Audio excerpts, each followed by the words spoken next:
searching for the road to the way back. We don't know our father's going way back. Do you know it? Do you know it? Oh yeah, oh yeah. We the chosen people, you say no way. Your enemies been teaching you the wrong way.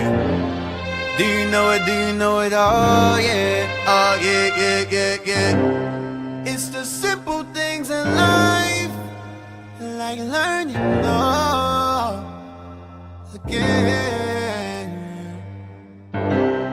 It's the simple things in life, like finding where it all again. Do you know your history? Yeah. Do you know it? Do you know it? Oh yeah, yeah. Do you know your history? Yeah. Do you know it? Do you know it? Oh yeah, yeah. Do you know it? Tell me, do you know it? Do you know it? Tell me, do you know it?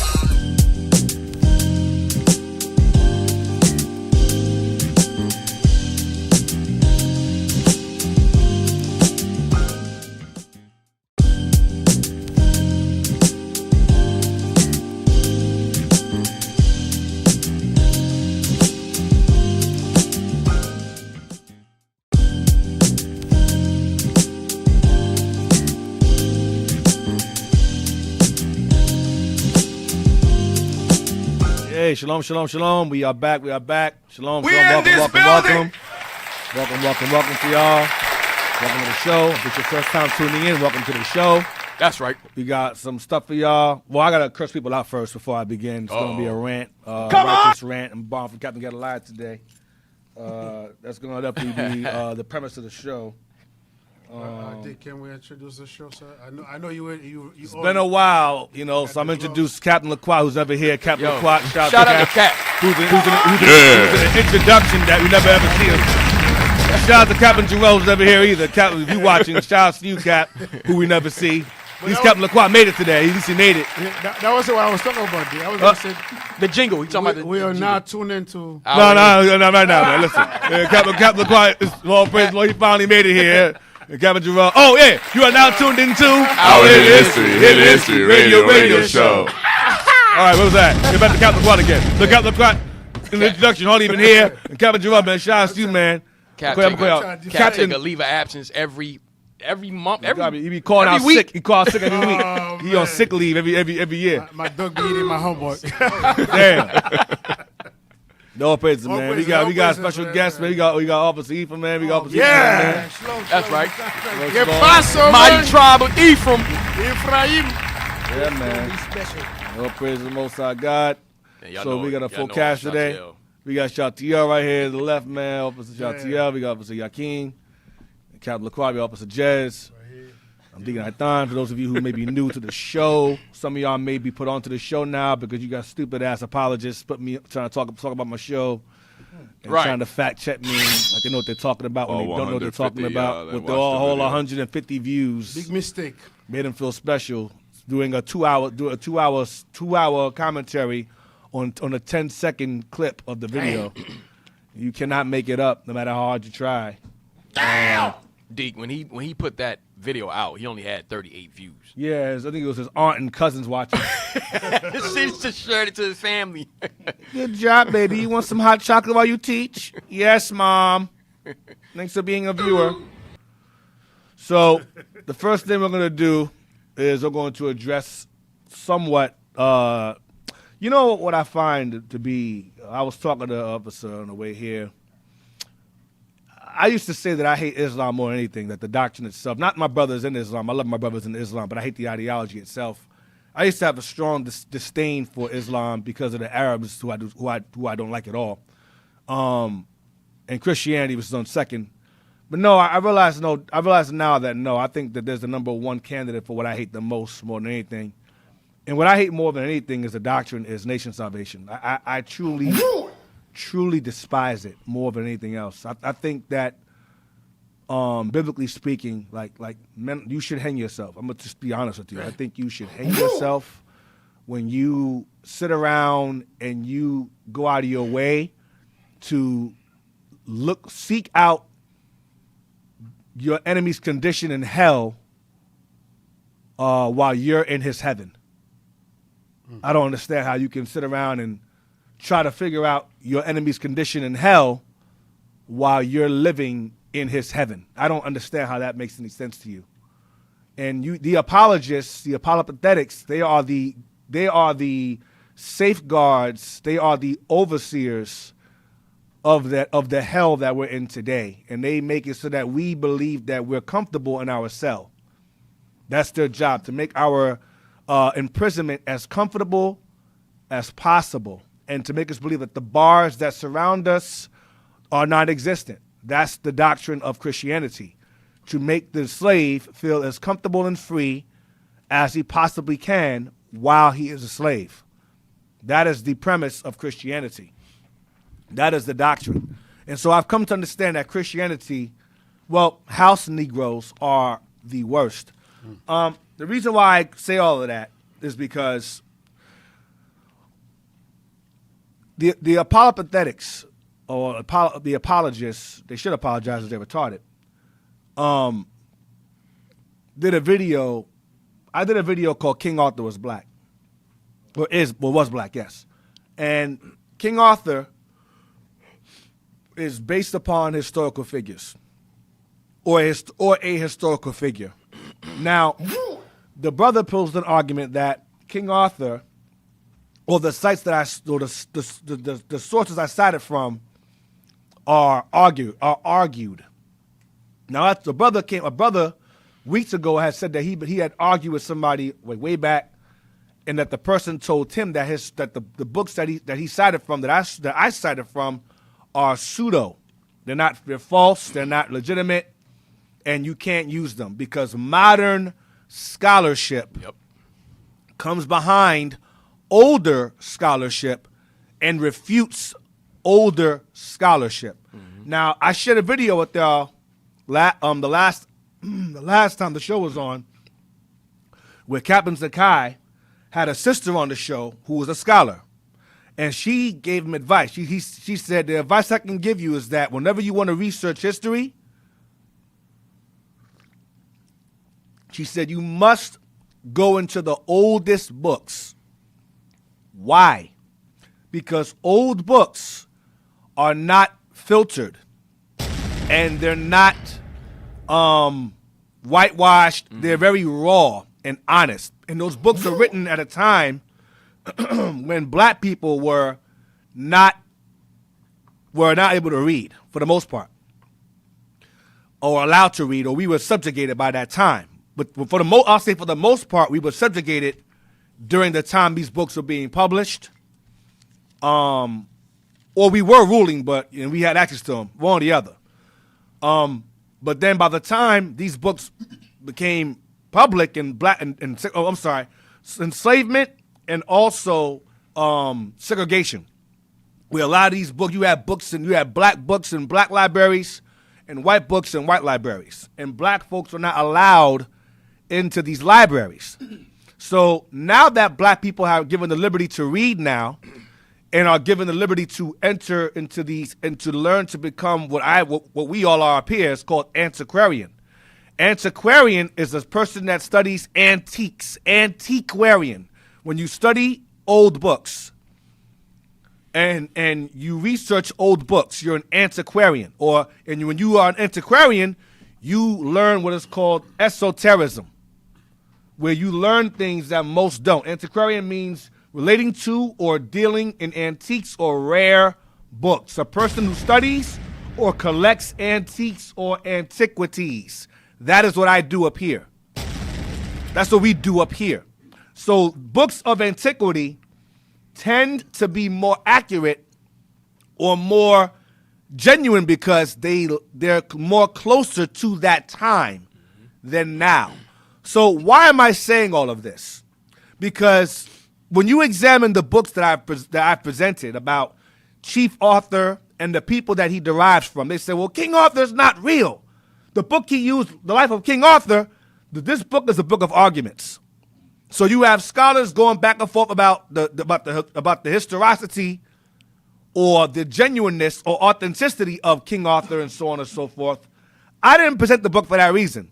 This book was published in 1825. This is 60 years before we were given freedom. This is 60 years before our Emancipation Proclamation. Right? No, 40 years. Sorry, 40 years before the Emancipation Proclamation. So this book was written in a time when niggas were not allowed to read anything. So this book, I believe it expresses that when they found the alleged King Arthur's grave, they discussed his bone structure, how large he was. I was going into that. Mm-hmm. So I also told y'all in times past, and I will make this a disclaimer, when you research books, there are always books that will be presented to refute those books. Most of the things that I present to y'all, I use the Bible as a foundation, which cannot be refuted or argued ever by anyone. If it's not tied to the Bible in some way or another, I don't care for it. Everything I present to y'all is secular. Or the Bible ties, but the Bible itself tends to tie into secular history. So when I presented King Arthur and so on and so forth, the dude says, "Oh, King Arthur, he's not even a real person. You guys are the members don't even fact check their leaders." So I said, okay, here's what I'm going to do. I said King Arthur is they say is based off of a few candidates, but we tend to agree that Chief Arthur, well, he wasn't a king, he was a chief. Chief Arthur was based off a man named Arthurus ap Murig. Now, Arthurus ap Murig has been argued, right? So I said, okay, he believes that Arthurus ap Murig was some form of legendary figure. No problem. What about Murig ap Tudrig? Or Tudrig ap Murig? What about those guys? So real quick, I want you to type in Tewrig, Tudrig, Tewrig.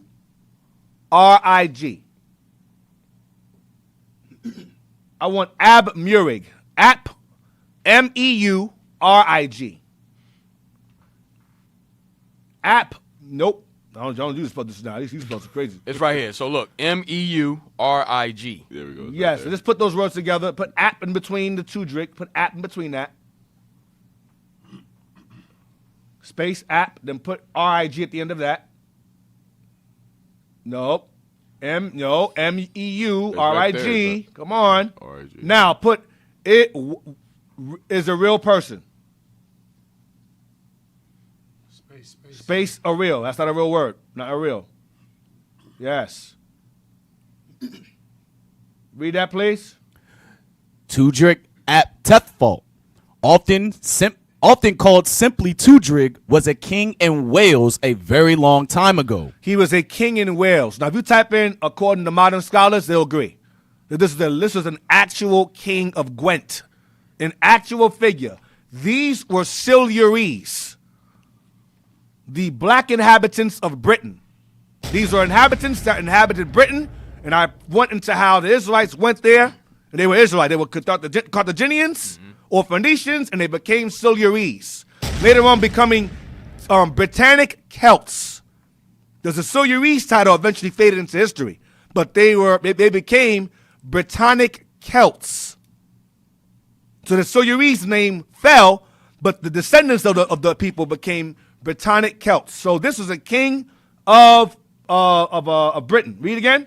Tudrig ap Tethfalt, often called simply Tudrig, was a king in Wales a very long time ago, around the 500s or 600s. He ruled. Type in real person based on modern scholarship. Let's try that one. I keep telling y'all, man. I keep telling y'all all the time. You apologists, bro. Okay, no. Give me Murig ap Tudrig. I'm sorry. Reverse it. Reverse Murig. Reverse it. Murig ap Tudrig. Ap AP. Yeah, ap Tudrig. Yep. That's the same thing. Yeah, click on that. Yeah. Yeah, go down. Yeah, see that right there? Stop right there. Stop right there, collector. Hold on to that. Click that. I want to use that next. Very good. Hold that. Go back to Google again. We're going to use this today. Just open up another tab. Page. Just keep that. Keep going. Click New York Aptudric, please. Click that. Read that. Murup ap Tudrig, English Maurice, was the son of Tudrig, Saint Tudrig, and a king of the early Welsh kingdoms of Gwent and Gwilsing. Mm-hmm. He is thought to have lived between 400 AD and 600 AD, but some sources give more specific dates of circa 596 to 665. Okay, continue. Murik took over the Gwent throne upon his father's abdication His father stepped down from the throne. He retired. Go ahead. in the early 7th century. According So go up to his name. So Murig ap Tudrig means Murig or Maurice, pretty much. Murig ap is son of Tudrig. So his father's name was Tudrig. He was a king before him. So his father Tudrig, click Tudrig. Click that, please. I want that first. Okay, read that. Tudrik ap Tefo, Theodoricus, known simply as Tudrig, was a king of the post-Roman kingdom of Gwilsing. He abdicated in favor of his son Murig, Maurice, and retired to live a hermitical life, You read that earlier. A hermit. Go ahead. but was recalled to lead his son's army against an intruding Saxon force. Us fighting each other. Go ahead. He won the battle, but was mortally He wounded. died and his son took over. Now click. No, we don't. Let me see. Go back. Not bad. See this right here? Read here. The context of the battle is one of Britons versus invading Saxons, without explicit religious overtones, since Tudrik held to a religious lifestyle and was killed while defending a Christian kingdom against pagans. By the standards of that day, Tudrik is considered to be a martyr and a saint. Right. The Latin form of his name is given as Theodoric. Theodoric, and his feast day is 1st April. Watch this. Tudrig's name appears in a genealogy of Jesus College MS-20 in the line of one of his descendants. Watch. But the only substantive information about the person comes from the 12th century book of Landulf. There's more than that, though. But read on. The book of Landulf places Tudrig's story in the territory of the historical kingdom of Gwent, the southeastern part of modern Monmouthshire. Though it states that he was a king of Gwilsing. The ancient histories of the kingdoms of Gwent and Gwilsing are intertwined, and he may have ruled both kingdoms. Go up. Up. Go to the sun now. Y'all keep playing with us, man. I'm gonna embarrass you. Just go back to Go back to Murig. Murik. Go up. Murig. Click go Murig back. right there. Click Murig right there. Click Murig. Click Murig. Son Murig. Murig. Emeurig. Yes. Read that. Murik ap Tudrig, Mauritius, English Maurice, was the son of Tudrig, Saint Tudrig, and a king of the early Welsh kingdoms of Gwent and Gwilsing. So this is his son now. Remember his father abdicated the throne to him. Then there was a war with the Saxons. His father went into the war with his son and was mortally wounded. His son takes over. These are real people. Real people. Go ahead. He is thought to have lived between 400 AD and 600 AD, but some sources give more specific dates of 596. So the argument of King Arthur revolves around dating. Go ahead. Specific dates of 596 to 665. Murik took over the Gwent throne upon his father's abdication in the early 7th century. According to tradition, Tudrik became a hermit at Tintern, but later came to the assistance of Murik, and they repelled the invading Saxons in a battle at Pont-y-Sasson, Bridge of the Saxons. Write that right there. Pont-y-Sasson. Keep that in mind. Pont-y-Sasson. Keep in mind the MS-20, the Book of Landulf. Keep all of that in mind. It's going to be very important. Go ahead. Murik reunited his kingdom with Erming, Archenfield, by marrying Ombrust, the daughter of King Gwargan Far, the Great of that kingdom. He is said to have been a great patron of Landulf Cathedral, where he was eventually buried. Come on. He was the father of Arthurs ap Murik. Right there. Arthurus ab Muric is the one who most supposed to have been who King Arthur is loosely based upon. You have Chief Arthur. He was a Silurian chief, whom King Arthur legend is based upon. I'm gonna give you an example of what I mean.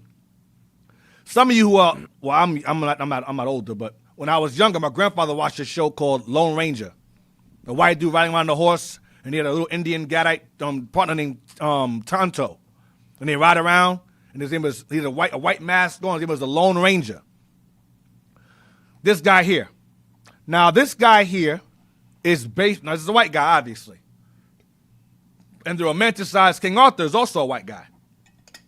However, the Lone Ranger is based upon a man named Bass Reeves. Bass Reeves was a black cowboy, a bounty hunter. There's a show, I think, on Amazon Prime that's called Bass Reeves, something like that. Very good show. Very, very good show. And he, right here, Bass Reeves, him. Brother here was a master marksman, a master bounty hunter, a master of disguise. He was a damn near detective. Okay? Real person. A master gunman. The Lone Ranger is based on him. So, go back to Arthurus ab Muric. So Arthurus ab Muric is the son of this family here. Arthurus ab Muric is the son of Muric, who was the son of Tudric, who was an actual king that no modern scholar or old scholar denies. None. The only argument they have regarding Arthurus here is the dating between whether it was 6th century, 7th century. So because of the discrepancy in dating, they say that King Arthur or this guy here is legendary or don't exist or semi-legendary or not yet confirmed or confirmation is still lacking. That was the arguments in the book that I presented, but I didn't use it for that reason. Read on. He was the father of Arthurus ab Muric, who, it has been postulated, was the real King Arthur, who drove out the invading Saxons. Go ahead. Some researchers claim that Muric used the title Uther Pendragon, which translates as fearsome chief warrior. Right, I mean something about bear, something like that. Chief warrior, go ahead. Arthurus is believed to have predeceased Muric, who was succeeded by his grandson Morgan Menfor. So this here is now, you go down, go to the article now. Go to the article now. Show the Most High. The Most High is a genius, how he works, how he does things. Now, I just stumbled across this the other day. I want you to zoom into the date.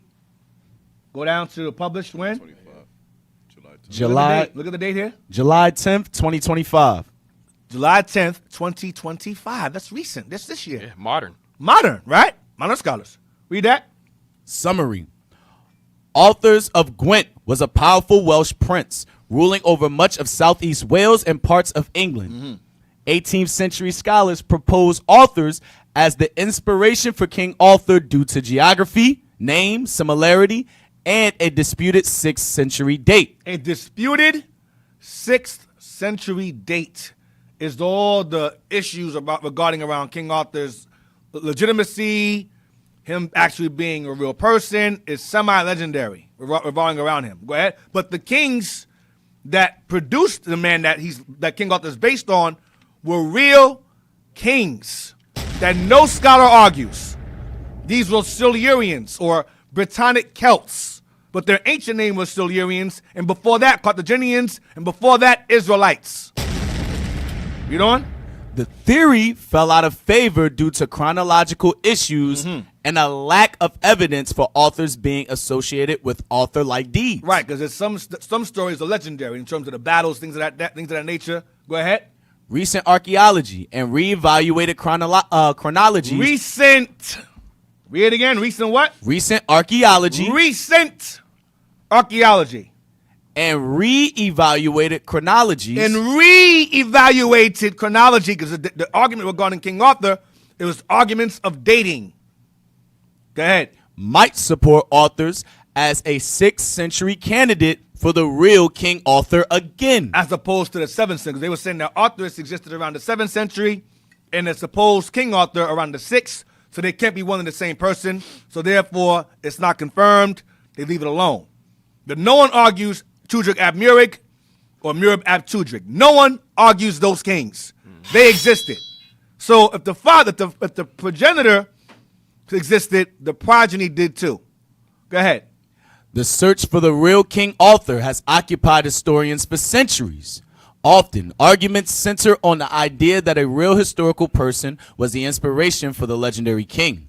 One candidate proposed by scholars is Arthur of Gwent, Right. Arthurus ab Murik of Gwent. Go ahead. the son of King There Murik. you go. Go ahead. Since the late 18th century, he has been a popular candidate for the famous ruler of the Britons. There were other candidates also lined up to say it might have been based on this king, based upon King Arthur may have been based on this guy, but he's the main candidate for being whom King Arthur is based on. Go ahead.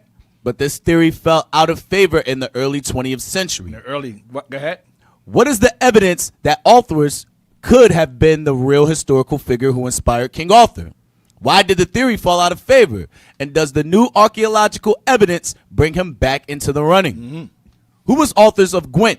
Member of a powerful dynasty. Silurian dynasty. Go ahead. Arthur of Gwent was the son of a king named Murik. This dynasty ruled over much of the southeast Wales. Although the borders were not always consistent, their kingdom generally included the historic regions of Glamorgan and Gwent. Arthur's also inherited the kingdom of Erin, since he was the eldest son of Ombrist, the daughter of that kingdom's You ruler, read that earlier. Go ahead. Gorgon the Great. Morgan the Great. Go ahead. The kingdom of Erin encompassed a large portion of what is now Herefordshire. Herefordshire Gloucestershire. and Gloucestershire along the Welsh border.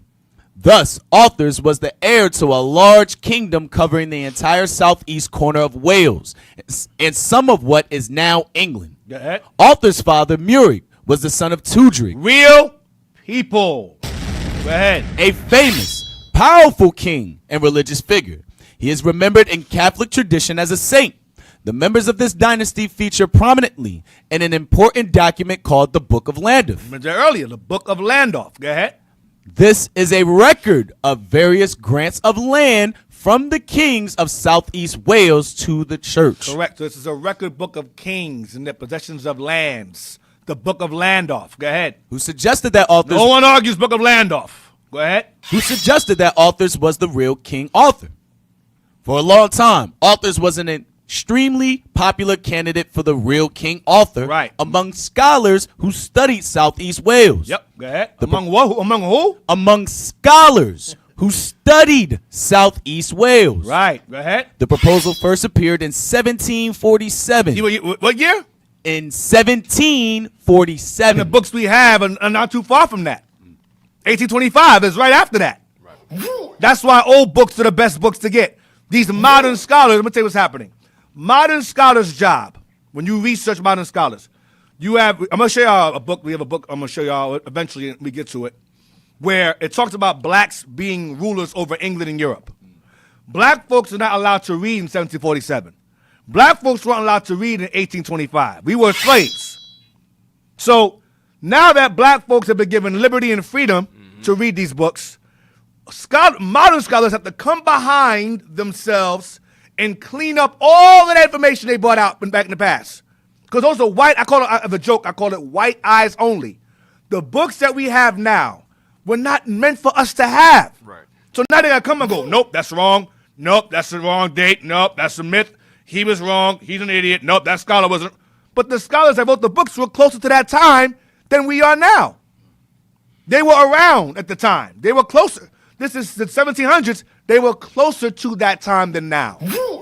D, they also, you got them changing up the Wikipedia on us now. Yeah. Wikipedia, the Bible itself. Yep. Okay, so what make you think they ain't gonna go behind and change up the old records that was when we couldn't read, now we can read? They're gonna change it up and give us a false narrative. Yep. Because they don't want Negroes to come across stuff that would prove, okay, we have no history. Give me Psalm 64. Psalm 64. Here's what they do. Here's what they do. But house Negroes don't think like this because, they think everything the white men say is true. All modern scholars don't agree. Of course they don't.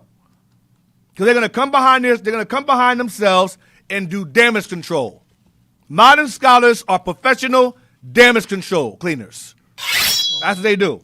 64 what? And 6. Yeah, 64 and 6. Psalm 64 and 6. They search out iniquities. They accomplish a diligent search. Both the inward thought of every one of them and the heart is deep. And the heart of them, the wicked, is deep. Why? Because when they realize, okay, these niggas are free now, they're going to learn to read. We got to figure out a way to come behind what we wrote back then and clean it up. Because they have contingency. They think ahead. Okay, if they read this, they're going to know that they ruled. We can't allow that to happen. We have to erase that. Come back and clean all that up. Because remember these books that we're going over, they shared among themselves in their small circles. Ain't no nigga in them circles. No. So now we got the books. They're like, oh, we got the book now. Damn, they got that book. Remember Bishop sat down with that dude, Kessenbaum? Yeah, yes, sir. Yes, sir. And the bishop had a book where we have in our possession, which is very, very hard to come by, but we have it. And the book was laying flat on the table. And the bishop and the guy was like, I see you got a rare book there. The book wasn't open. Right. But he knew what it was when it was closed. And he kept focusing on And that he kept book. saying, well, how do you know where to go when you travel to Right. teach people? How do you know? The spirit. Then when we asked him, he's the spirit. He said, he's the bishop, so he told Bishop, I work for a group of scholars. He told Bishop, I work for a group of scholars. But he's sitting down talking to our bishop about what books we have and how we came across it and where we have it. We know exactly what we're talking about. We know what we're doing over here. They do what is called threat assessment. Right, threat assessment. Thank you. Threat assessment. Let's see how much these niggas know before it's our time to go. That's what they doing. So we have the book. When the book is Lost Tribes of Myth, by the way. It's a book that's a Duke University book written by Alan H. Godby, which is very, very rare to have. No, you won't find it again. You will not find the book again. You'll not find that again. Or the other book, the jury book, with Liebman. Yeah. That book's like $4,000. We have it, hard copy, not published anymore. We own those books. Indeed, why would they raise the price to such the a New World Jury? Yep, that one. Why would they raise the price of the book so much? What are they trying to keep us from reading the book? That they raised the price to $4,000 Yep. to keep it out of our hands. For what reason? Yep. They want you to find out who you are. Right. This book goes into how the so-called had their hand in slavery. The Israelis had their hand in our slavery and profited off of it. This goes into written by one of them, their own scholars. I believe his name is Liebman. Yeah, Liebman. Yeah, Lehman. So go read on. Verse 7. Verse 7. But God shall shoot at No, read them. verse 5. Yes, that's fine. They encourage themselves in evil matter. They encourage themselves in an evil matter. Go ahead. Excuse me. They commune of laying snares They privily. communicate on laying traps privily, secretly. Let's change this book. Let's revise the Bible. Let's change that. Let's be a modern scholar come behind and say that's the wrong information. That's misinformation. That's folklore. That's not backed up by any data. That's what they do. It's damage control. Read on. They say, who shall see them? And they say, who gonna figure this out? We will. Go ahead, Jess, you say something? Go ahead. They search out iniquities. They search out iniquities. That's how they bring out Christmas. New Year's. Where they learn that? Where that come from? Where that custom come from? It's of antiquity. Where New Year's from? It's of antiquity. The months of the year, antiquity. The days of the week, antiquity. The names of the planets, antiquity. They search these things out. You're going to worship Rome one way or the other because they search out iniquities. New Year's, Mother's Day, Father's Day, Valentine's Day, antiquity. New Year's, antiquity. Birthdays, antiquity.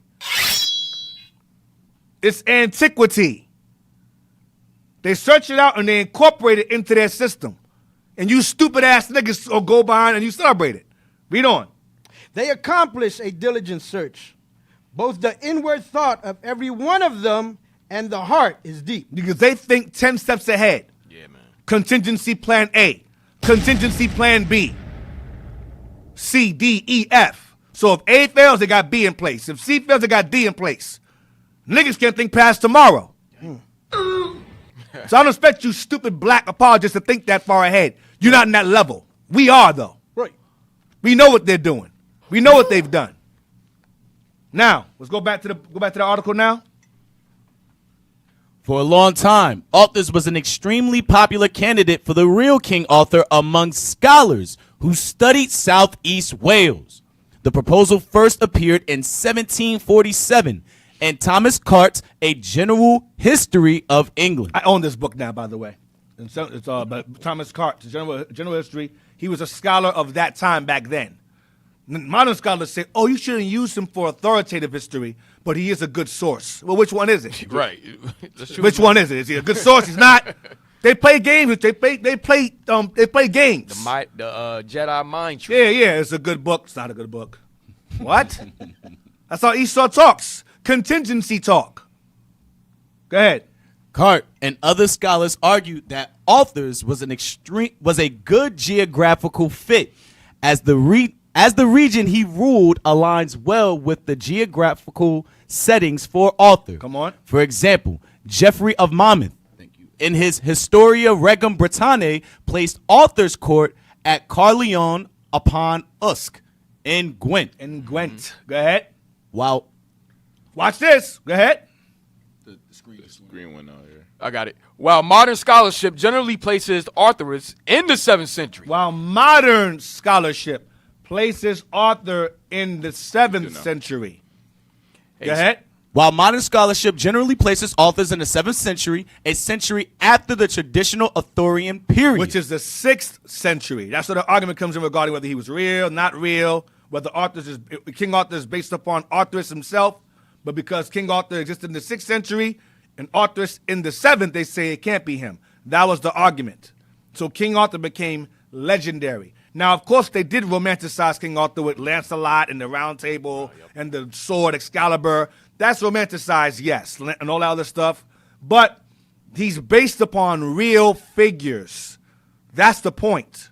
Go ahead. Some 18th century historians argued for a 6th century date. Right, originally. Go ahead. For Arthur's. They used evidence like the life of St. Cadoc, which connects Arthur's grandfather, Tudrig, to St. Cadoc. He became a martyr. Go ahead. Generally accepted as an early 6th century figure. Go ahead. If Arthur's could be placed in the 6th century, it would make him a contemporary of the legendary Arthur. It would make him King Arthur. But there was a discrepancy in dating. So they leave it open, so it became open-ended. So it was not confirmed nor denied. Go ahead. The name Arthur's was seen by some as a plausible corruption or variant of Arthur or Arthurus. The Latin Somebody form. said that they found the book Lost Child Smith for $131. That's fine. It might be revised though. Oh yeah. It might be revised. Oh, I'm gonna give you that. I'll give you that also. Those of y'all who want to be antiquarians, when you buy books, buy the oldest ones. When you buy the new ones, the newly published ones, they take shit out. Excuse my language. They take things out. We know. We know. We've seen it. We had it. They revise a whole paragraph. Or take a whole paragraph out. A whole chapter out. A whole chapter out. So you might find it cheaper, but it's a lot lighter. I tell you that right now. So don't think, oh, I found it. What are you talking about? You may have found it, but not the copy you should have. But try buying anyway. If you find $131, all praises. Yeah. Buy it anyway, just in case. But in our history, in our time up here, we'll like, oh wow, $20? Yeah. That's it. And we buy it. Like, wait, what's this? This is not in the old one. Right. This is not found in the first edition. Because they revised it, because they come. Remember, every heart of them is deep. They can buy this book now, take that out, put that in, take that out. That's what they do. Go back. Others argued for parallels between Arthur's family and the legendary Arthurian family. Even the PDFs they revise. Some of you might find a PDF of it also. They tend to do that also. They tend to revise even the PDFs that are free online as well. Or the audio books. So be mindful. I'm just letting y'all know in advance. Some books they're going to revise. Go ahead. Connections have been drawn between Arthur's father, Murik, and the legendary father of Arthur, Uther Pendragon. Where you at? Why was the identification Why was the identification of authors as author rejected? Go ahead. Now, wait. Go back up to that article. See right there? See that thing right there? Now, remember, this the publisher of this article is a scholar himself. He's posting or pasting what he was in front of. This is a record of the names. Go down to the bottom of the thing. Read that. What it say there? Annalise Cambrier and Harleyan MS 3859. Annals Cambrian. The book I use is called the Cambrian Biography. That's the book I use regarding the list of names I had. This is the Annals Cambrian, or Cambrian Annals in Harleyan MS 3859. Remember, in Wikipedia said the MS 20. These are ancient. MS means manuscript. Yep. This is manuscript 3859. Primary sources. Ancient manuscripts. You think it was a game up here? You think some dumb niggas up here? Y'all better do better than this, man. Go ahead. In the early 20th century, scholars in general turned Read the thing again. Yeah, Annals read Cambry. that. Don't Annals- stop. Read the whole thing. Annals Cambry and Harleyan MS 3859, folio 190R, Circa. circa 12th century, Source where? British Library. Black No. people- Niggas basement. British Library. No, a Puerto Rican's attic. British Puerto Rican. Library. What the hell you talking about, man? Black people ain't getting in there. You're not going in there, man. So why is it there? Because it's fake? Continue. Y'all don't know. Listen, this article came out this year. What are the odds you're going to do a video refuting my source, and then another source, the scholar comes behind you this year and proves what I said, what I've been brought out, is accurate? What are the odds? Because there's a God. Continue. In the early 20th century, scholars in general turned away from this theory. There are two main reasons why this identification was rejected as untenable.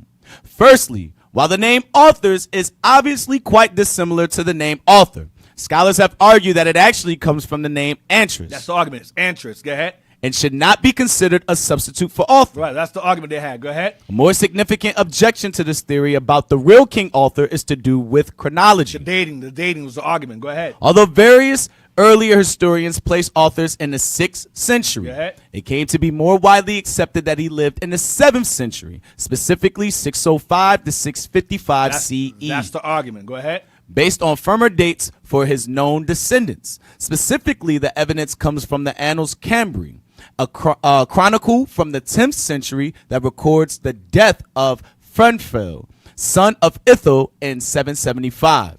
His father Ithel was widely assumed to be the same as Ithel, the grandson of authors, who did have a son named Fenfel. With Ithel's son Fanfel dying in 775, Ithel's grandfather, authors, could not have lived any earlier than the 7th century. That's the argument. Go ahead. This would place him about a century after Arthur's time. Come on. Other arguments against also include a lack of evidence of authors being associated with great deeds. Right, because some stories of his battles are legendary. Go ahead. At least sufficiently great to inspire the legendary King Arthur. Go ahead. While he seems to have been a figure The of stories of King Arthur, his great battles, some of them are romanticized and legendary, but he did have battles. Go ahead. While he seems to have been a figure of regional importance, there are no historical records that attribute him significant military victories against the Saxon invaders or leadership beyond the borders of his kingdom. In fact, some scholarly interpretations of the sources suggest that authors predeceased his father and never actually served as king. Right, because he died. He died before he could become king. Go ahead. Does recent archaeological evidence change this assessment? Go ahead. Recent archaeological discoveries may provide a new Be perspective. a little faster. Go ahead. The hill fort of Dinas Pous What? the hill fort of Dinas Pous The hill fort of Dinas Pous. Dinas Pous. Go ahead. in right of the heart of Southeast Wales. Come on. In recent years, Go back to that image again. That's a castle pretty much covered in leaves and so forth. It's like a kingdom covered in leaves. This is an ancient area right here, a kingdom. Go down now. Go ahead. in recent years, archaeologists have discovered that it was a political and tribute center of immense status. Watch. The grand stone walls, which look like something out of the Norman era and were formerly interpreted as such, are now known to have been constructed in the 6th or 7th century. Watch. Given that there was only room for a single household to live here, these massive defensive works point to very high status kings. There's a kingdom here. Go ahead. Regarding the material culture found at this site dating to this area, Andrew Seaman has written that the quality and quantity of the early medieval material from Dinas Pose is thus far unparalleled in Wales. The presence of high status material culture, as well as the massive display of power in the form of defensive works, is very conspicuous. Go ahead. Given Arthur's legendary high status in Britain in this very era, we are justified in looking for him again in this part of Britain. Go down. What? Okay, look right here. Revised chronologies of Arthur's dynasty. This is a record here of names. Go down to the bottom of the image. What does it say? Tudrig's genealogy. Tudrig's genealogy. Because he was a real person. Go ahead. In the Harleian MS 3859, folio 195, 12th century. Where is it located? Source, British Library. Oh, God. Continue. These archaeological finds warrant another look at the dynasty that ruled this region in the search for Arthur. The names of many members of the dynasty are preserved in genealogical records. Right. And the only one whose name bears any similarity at all to Arthur is Arthur's. Go down. Moreover, independent of the issue of Arthur's potentially being connected to the Arthurian legends, some scholars have recently supported a return to the earlier chronology for his dynasty. Welsh historian Brian Davies in New Welsh Review supported reducing the dates of this dynasty by about a century. More recently, scholar David Farmer, editor of the Oxford Dictionary of Saints, 5th edition, presented a similar chronology, placing Arthur's in the 6th century. Go ahead. The original date. Go ahead. Hey, notice the earliest chronology had put him in the 6th century. Right. Then new scholars came and put him in the 7th. 7th century, and now they're saying, wait, It was right. It was 6. Yeah. They're going back. They're backtracking on what happened before. So the old ancient records were right. Modern scholars effed it up and caused confusion. Now they're reneging on it now, going back on it now. Go ahead. Historian Timothy Venning. And it says scholar David Farmer, the editor of the Oxford Dictionary. These aren't regular people. The editor of a dictionary. Go ahead. Historian Timothy Venning also writes favorably of this chronology, He favors it. although without any definitive statements one way or the other. He don't care. He say whatever. 6th century, 7th, whatever. Go ahead. Even Patrick Sims Williams, who favors the later chronology, explained in 2019 that the key foundation for the late dates for this dynasty is far from definitive. Can't argue it. Go ahead. The argument Can't say it's true. Can't say it's not. Go ahead. The argument assumes that there were no repeated pairs of names. Yet, we know that both Ithil and Fanfel were popular names in this dynasty. There's commonly used names. Grandson of Ithil is a common multiple used names. The same name used multiple times. Go ahead. In fact, Harleian MS 3859, the earliest genealogical record for the kings of medieval Wales, records another Ithil of the same line who lived a few generations It's like later. Matthew and Luke. Like Nathan has kids, Solomon had kids, and they share the same names. Down the line. Go ahead. There is no reason why the Fanfel mentioned in the Annals Cambry cannot have been the son of this later Ithil. Yep. Go down. Other St. Cadoc's church, who's named after St. Cadoc, is believed to be at Tudrig. Okay. Glencarfin, Wales. Go ahead. Other evidence supports an earlier date for authors. The Book of Landolph, Book of Landolph. Go ahead. a 12th century compilation of documents, suggests that authors was a contemporary of Bishop Odoaceus early in his tenure. Odoaceus was the son of King Boudic of Brittany, dated by scholar Peter Bartram and others to about 500. Watch. Therefore, Odoaceus is unlikely to have been born any later than 540. Watch. If Arthur's was his contemporary early in his tenure as bishop, Then that places Arthur's in the 6th century. One back.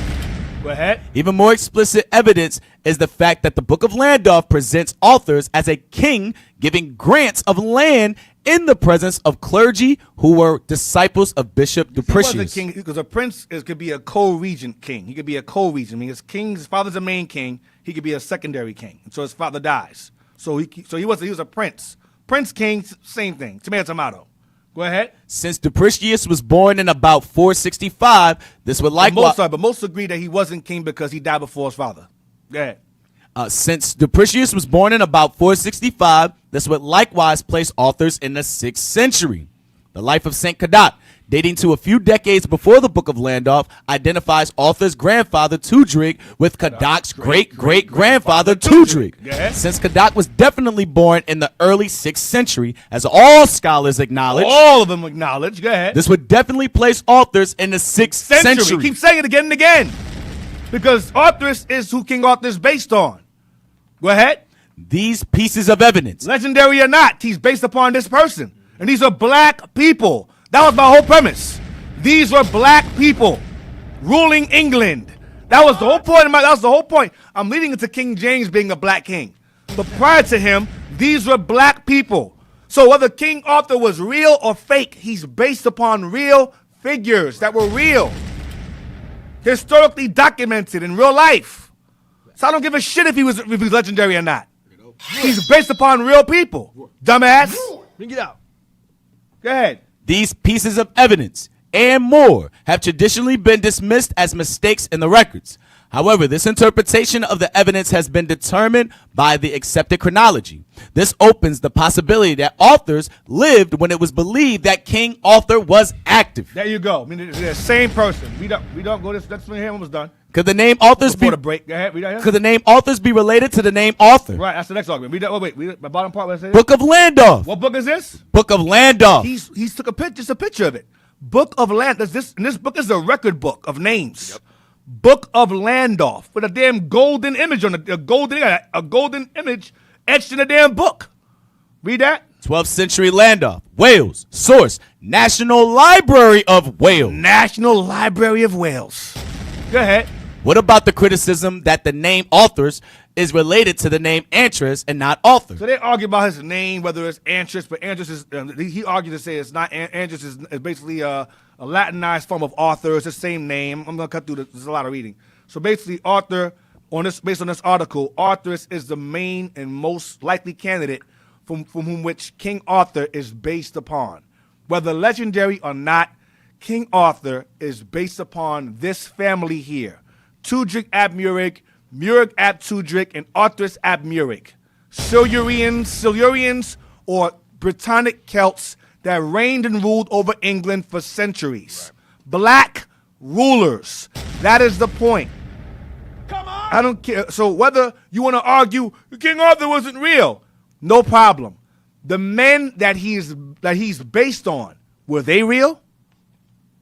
Or loosely based on, were they real? Was Arthurus ab Murig real? Was Murig ab Tudrig real? Yes. Their names are found in record books. That's found in the Library of England. So what are we talking about? What are we talking about? So you enjoy your 150 views. I'm not mentioning your name or give you any fame. I won't do it. You enjoy your 150 views and all of that. Make sure y'all put this video out there for him to watch so he can see how stupid he is and then no one cares about what he thinks or feels. You overseers, bro, y'all are a waste of time in life. That's why it's very important for some of y'all out there in the world to pull out. Don't let up on these women and raise these mistakes. All right, so with that, we're going to go on. Yeah, Judge. I'm about to say, can we get first Maccabees 11:21? Sure, let's get that. Come on. That's who he is. This is who all you apologists are. Yep. You house Negroes, man. Say 11:21. Yeah.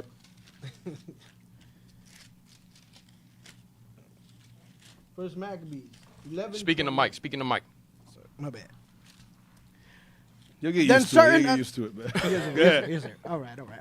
Then certain ungodly persons who hated their own people went unto the king and told him that Jonathan besieged the tower. Right. Certain Right. ungodly persons that hated their own people. That is what these saying. This is who you apologists are. Yes, Y'all you. hate your own people. Yes. Anything we bring out about upliftment of our people, we ruled, we black, Christ is a black man. Y'all want to, how y'all come behind that and try to tear that down? You understand? That don't make no sense. We can't be nothing. We can't be We nothing. can't be nothing. We can't be nothing. So can't be this is nothing. a coon in a sense right here. This is a coon. This is what you are. Y'all coons, man. There, go right there. That's not what I want. Go back. That's the image I want right there. That one.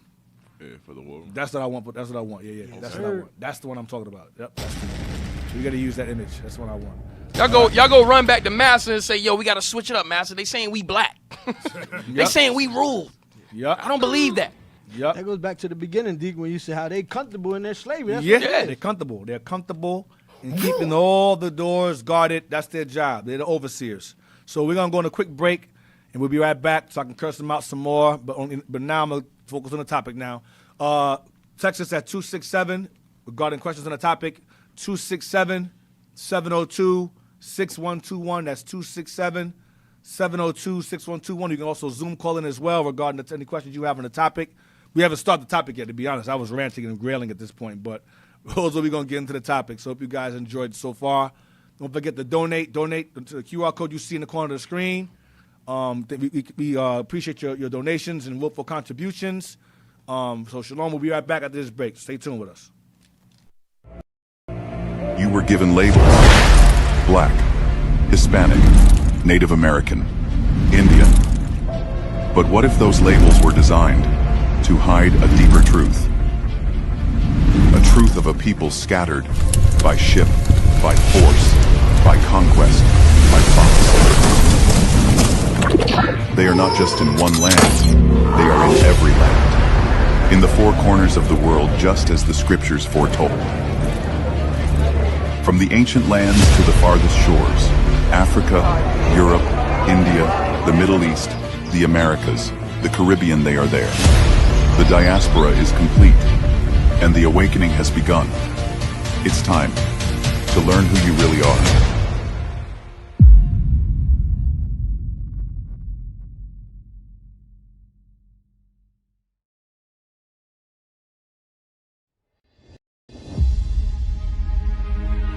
Right now, we're looking for the lost souls of the children of Israel in the island of Dominica. They're from the tribe of Benjamin. We are the poorest amongst most of the nations. We got to understand that what did we do as a people that we are in this state like you were just asking? What we coming to do is to give them a permanent fix, giving them God's laws, showing them who they are, why they're in the positions that they are, and then how to get out of those. Those are the three things that we must know. These are some of the chains that they used to shackle them with them. And this is our job, the prophet's job, to go ahead and to destroy the lies and the philosophies that's in the people's minds. Everybody is stiff-necked and rebellious on this island. Y'all don't want to hear the word of God. Y'all hate God. Because the moment that you keep calling yourself Dominicans, Sunday, or dogs of the Lord, they got you right there. Whenever you look at a black man, he tried to stand up for his people. Guess what? They crucify him, they kill him, they kill his image, they'll kill his teachings. That's the same thing that they've done to Christ.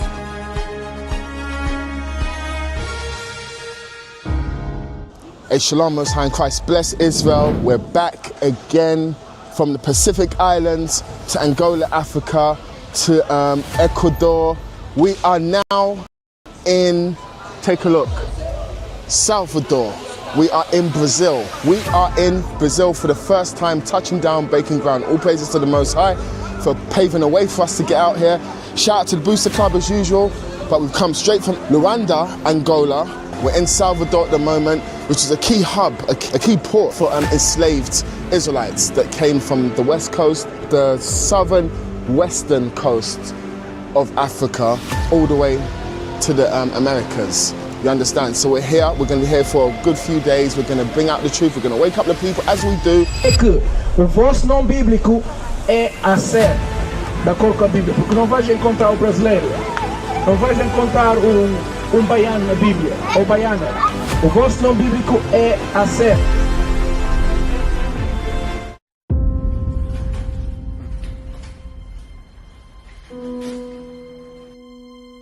Israel. The condition is horrible, you know. You came here yesterday.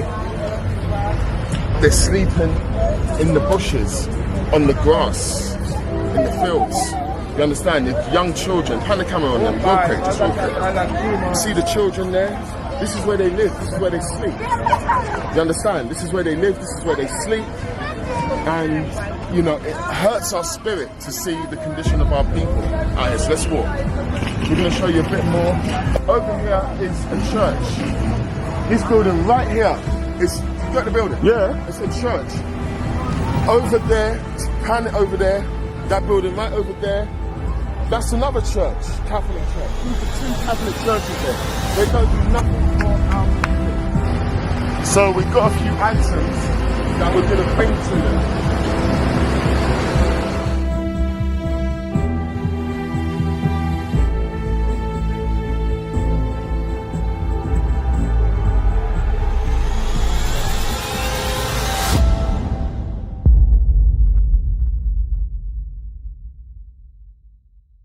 Things at the school weren't always like this. An angry mob of Israelites chasing me, trying to steal the food that I paid for?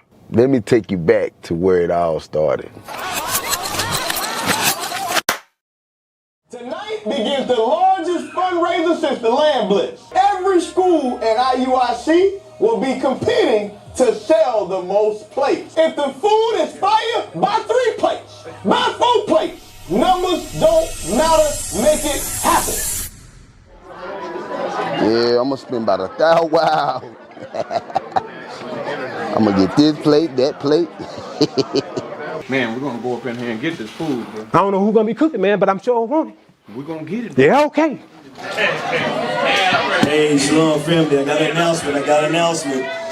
Sheesh. I hate to tell y'all, but the fundraiser is completely sold out. I don't know about y'all, but hey, I got a word for you. Early bird get the worm.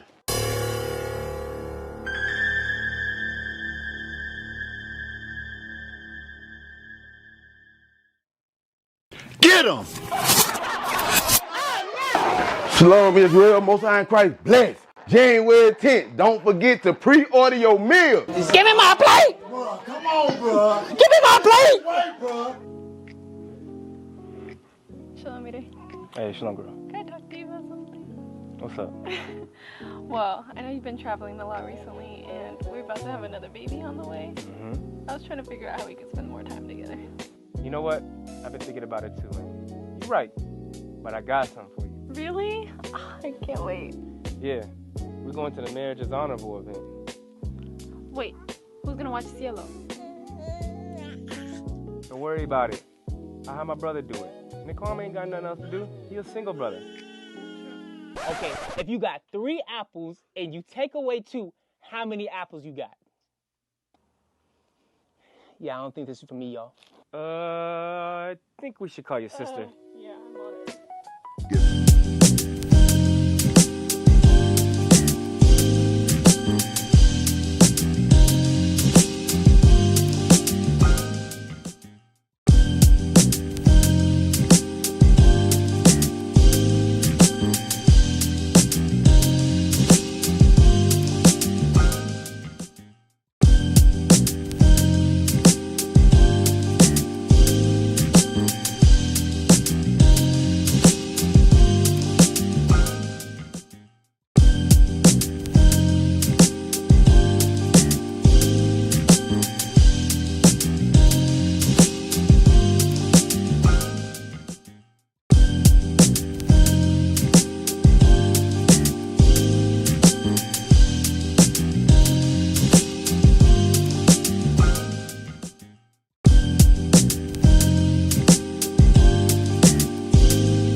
We're back from the break, I see y'all on the damn comment board causing all kind of confusion up here. Trying to save Massa. Oh, the Edomites were absorbed. Y'all nigga, I think a lot of you niggas are Edomites too, to be honest. I think most of y'all Negroes that's brown, y'all Edomites too. Damn, they shake the tree. I think you shake that family tree, a white man gonna come out that tree on your father's side. I'm gonna tell you straight, most of y'all niggas is Edomites too. That will go out your way to argue Esau. A lot of y'all are Esau too. I'm just gonna tell you straight and down. A lot of you. Y'all go out of y'all way. Why, of all the nations, why do y'all argue that nation? Right. Of all the nations, you got to argue why that one. Why? Because in your heart of hearts, you know it's probably you or you know we're right. It's one or the other. That's usually the reason why most of these dudes do it. Because they love this man. He can't be Esau. He can't be. He was absorbed. Give me Obadiah real quick. I'm gonna destroy your world real quick and to go back to my topic. Give me Obadiah real quick. Stockholm Syndrome. Stockholm Syndrome, yep. Obadiah. Some of y'all, bro. Some of y'all just nuclear bomb food, man. Y'all just bonfire right there. You know, just walking the earth. Obadiah, get me verse, since Esau is absorbed already, cool. Obadiah, get me verse 15. I'm gonna stop you up real quick, and then we'll go back to my topic, because y'all wasting my time with your what's the word I'm looking for? Your supplication to save Massa. Obadiah. Obadiah, verse 15. For the day of the Lord is near upon all the heathen. So this hasn't happened yet. The day of the Lord is upon all the heathen. Go ahead. As thou hast done. As they have done to us. It shall be done unto thee. Go ahead. Thy reward shall return upon thine own head. Go ahead. For as they have drunk upon my holy mountain, so shall the heathen drink continually. So shall all the heathen drink. All of them. Go ahead. Excuse me. So shall all the heathen drink continually.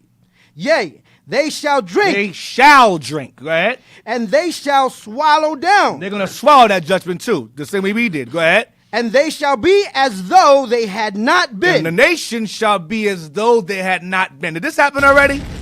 Did this happen yet? No, it didn't happen yet. Read on. But upon Mount Zion shall be deliverance. But upon who? Mount Zion shall be deliverance. So upon Mount Zion shall be deliverance, and what we just read earlier will take place. The nation shall be as though they had not been. There shall be deliverance among Zion. Did that happen yet? Are the guys over there in Israel the real guys right now bombing people over there in Gaza? Those are the guys right now the Bible's talking about. Read on. There shall be holiness, and the house of Jacob shall possess their possession. Is there holiness right now in Israel? The gay parades over there and the bombings. There's no peace over there. Is that holiness? Is that peace over there right now? Deliverance? When Iran dropped them bombs over there, when they all scared, that Iron Dome ain't work. Was that holiness then? Was that peace then? Read on.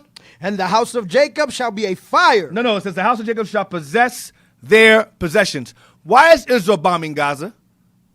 If they already had their possessions? If they already had their possessions? Why bomb God? Why kill people out the land for possess their land if you already had your possessions already? That means they ain't got their possessions. That means this ain't happened yet. Read on. And the house of Jacob shall be a fire. And the house of Jacob shall be a fire. And the house of Joseph a flame. In this instance, Jacob is Judah and Joseph is Ephraim. All 12 tribes combined. Go ahead, y'all boy. And the house of Esau for stubble. The house of Esau will be, when these two are united, the house of Esau will be for stubble. Go ahead. And they shall kindle in them and devour them. And there shall not be any remaining of the house of Esau. For the Lord hath spoken. So when Israel is put back in their land and receive their possessions, Esau will be wiped out. So if Esau is absorbed and no longer around anymore, then this is a lie. Because the Bible says here that Israel possesses their possessions and Esau gets wiped out once that takes place. So either Esau is wiped out and God is lying to Israel, or it ain't happened yet. It's one or the other. Read on. And they of the south shall possess. They of the south is Israel. They shall possess their possessions. They of the south what? And they of the south shall possess the mount of Esau. They shall possess what? The mount of Esau. Because Esau will be no more. So we're going to possess his land because he ain't going to be able to possess it no more. He going to be gone. Did this happen yet? Read on. And they of the plain, the Philistines. and they shall possess the fields of Ephraim. Meaning all 12 tribes will receive their allotments of land again. All 12 tribes. Are all 12 tribes of Israel in the land now? When did all 12 tribes receive their land again as a whole from Babylon up until Persia, or up until Rome? When? Give me the date and time. When all 12 tribes, house of Jacob and Joseph, received their allotments of land all together again en masse. When? Babylon? Maybe it's Persia. Maybe it was Greece. No, maybe it was Rome. Maybe it was in Spain. When? It hasn't happened yet. Read on. And the fields of Samaria and Benjamin shall possess Gilead. 20. And the captivity of this host of the children of Israel shall possess that of the Canaanites, even unto Zarephath. And the captivity of Jerusalem, which is in Zarephath, Separate, that's Spain. Separate, shall possess the cities of the south. I want verse 21 very slow. And survivors. Saviors. Sorry, Come on now. I'm sorry. Uh-huh. And saviors shall come up on Mount Zion to judge the Mount of Esau. Come on. And the kingdom shall be the Lord's. And the kingdom shall be the Lord's. When Esau is judged, the kingdom shall be the Lord's. So is the kingdom of the Lord's now? If Esau's already judged? Is the kingdom of the Lord's now? See, y'all keep trying to argue with us, man. There's no way around Obadiah. There's no way around it. You can make Esau whoever you want him to be. The Bible says when this nation's wiped out, Israel will be in their kingdom. So the question is, if Esau has to be wiped out for the kingdom to be the Lord's, that would mean Esau has to have power today. It damn sure ain't the Arabs with power today. They make the kingdom the Lord's. Give me 2nd Ezra real quick. You know what I want. 2nd Ezra 6 and start from verse 7. I'm gonna do y'all a favor real quick. I'm gonna read what Ezra said regarding Obadiah, where it says, "The saviors shall come up upon Mount Zion to judge the Mount of Esau, and the kingdom shall be the Lord's after that." Now, Ezra 6 and 4. It says 2nd Ezra, right? Yep, 2nd Ezra 6 and I want. Verse 4. Start at 7 or 4. No, start at 7. 2nd Ezra 6, verse 4. Come on! Wherever the heights of the air were lifted up. Wait, we get to. Stop in verse 7. Yes, sir. Then answered I and said, what shall be the parting asunder of the time? What shall be the parting asunder of the times? Go ahead. Or when shall be the end of the first? Or when shall be the what? The end of the first. Go ahead. And the beginning of it that followeth. And the beginning of it that followeth. Go ahead. And he said unto me, from Abraham unto Isaac, when Jacob and Esau were born of him. When Jacob and Esau were born of him, of Isaac. Go ahead. Jacob's hand held first the heel of Esau. Jacob's hand held first the hand of Esau. Go ahead. For Esau is the end of the world. Esau's what? End of the world. Esau is the ruling power that will be in the end of the world. Read on. And Jacob is the beginning of it that follows. The kingdom shall be the Lord's when Esau is gone. That's right. Come on. That the Arabs today. That's the Arabs in power today. That's who that is. Saudi Arabia is superpower today. Maybe it's Iran superpower today. Jordan superpower today. Y'all gotta do better than this, man. You gotta do better than this. That's their national destiny. That's their national destiny. What's the name? That's the national destiny. Rodney. Rodney. Rodney. Some of y'all niggas be trying your hardest to say master boy. Oh, they're absorbed. They weren't all absorbed because Herod was a king. They were not all absorbed during the Nabatean time. They're not all absorbed during John. They were converted during John Aquinius' time. They were subjugated during that time. Wasn't their blessing that they would be living everywhere in the world? Yes. In the best places? Yes. They were not. They were absorbed in who's the house of Esau, house of Jacob, and Obadiah. Who's that house? The house of nobody? The house of ambiguity? You don't know. House of Esau, the convert. Stop it. Stop. And the Lord said, oh, and by the way, Agag, who was the Edomite in Esther, between that for. Y'all gotta do better than this, man. Y'all gotta do better. Stop trying to save this man. You're not, and talk about, oh, well, they were the same ethnicity. If that's the case, what you said earlier, Yakin, about the same race? Then we all come from Adam and Eve. That means we're all the same ethnicity, too. And If Noah. That's the case. We all come from that's the case. We're all the same race according to Noah, too. And his 3 sons. We all come from them. That means we're all the same race then, by that logic. Are we all the same race? No. The Lord said, when we get in the land, then no more violence will be heard in the land. Right, no more violence will be heard in the land. And the Bible says that once Esau is judged, the kingdom shall be the Lord's. Meaning once he's gone, Jacob that followeth. That's why he grabbed hold of Esau's heel, symbolizing that one comes after the other. Once one rules in the last days, he's taken down and the other rules in his place. So one has to be a ruling power in the end of the world for Jacob's kingdom to come after it. And it's not, Arabia is not a ruling power of the world. Europeans are the ruling power of the world. That's just common sense. The Arabs, they the hand of man. Right, the hand of man. They're the nation in between the hand and the heel. That's the nations. They're NPCs. There's only 2 forces on the earth. Esau and Israel. Some of y'all dudes, I'm telling you, man, these guys will go, I'm telling you, a lot of you dudes, Edomites yourself, a lot of y'all. You got a lot of brown-colored Edomites walking around, too, a lot of you. Y'all go out there, Obadiah, y'all talk, I pull Obadiah, that's it. The conversation ends. The fact that Esau, Edom, the so-called white man today has to be defended by our brothers that have Stockholm Syndrome proves that they're Esau, Edom.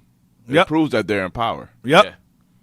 Like you're trying to defend the system they have set up right now. Yep. You're right. They're not asking about no other No, nation. yep. No, they're not They asking don't care about no other nation. Nope.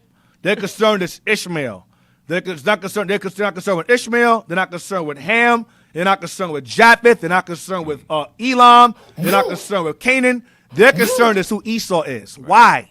Because deep in your mind, you know what we're saying is true. So you try to fight it. No, it can't be him. I can't see a world without him. It can't be. He's somebody else. That's y'all niggas. That's you. The house nigga. That's Cypher. I know this is not real steak, but ignorance is bliss. That's you. I know Esau's the white man, but I just don't want to believe it. It just can't be. It can't be. How could Isaac have had twin children in the womb and one be black, one be white? Well, let me ask you a question. How did Noah's 3 sons produce white people?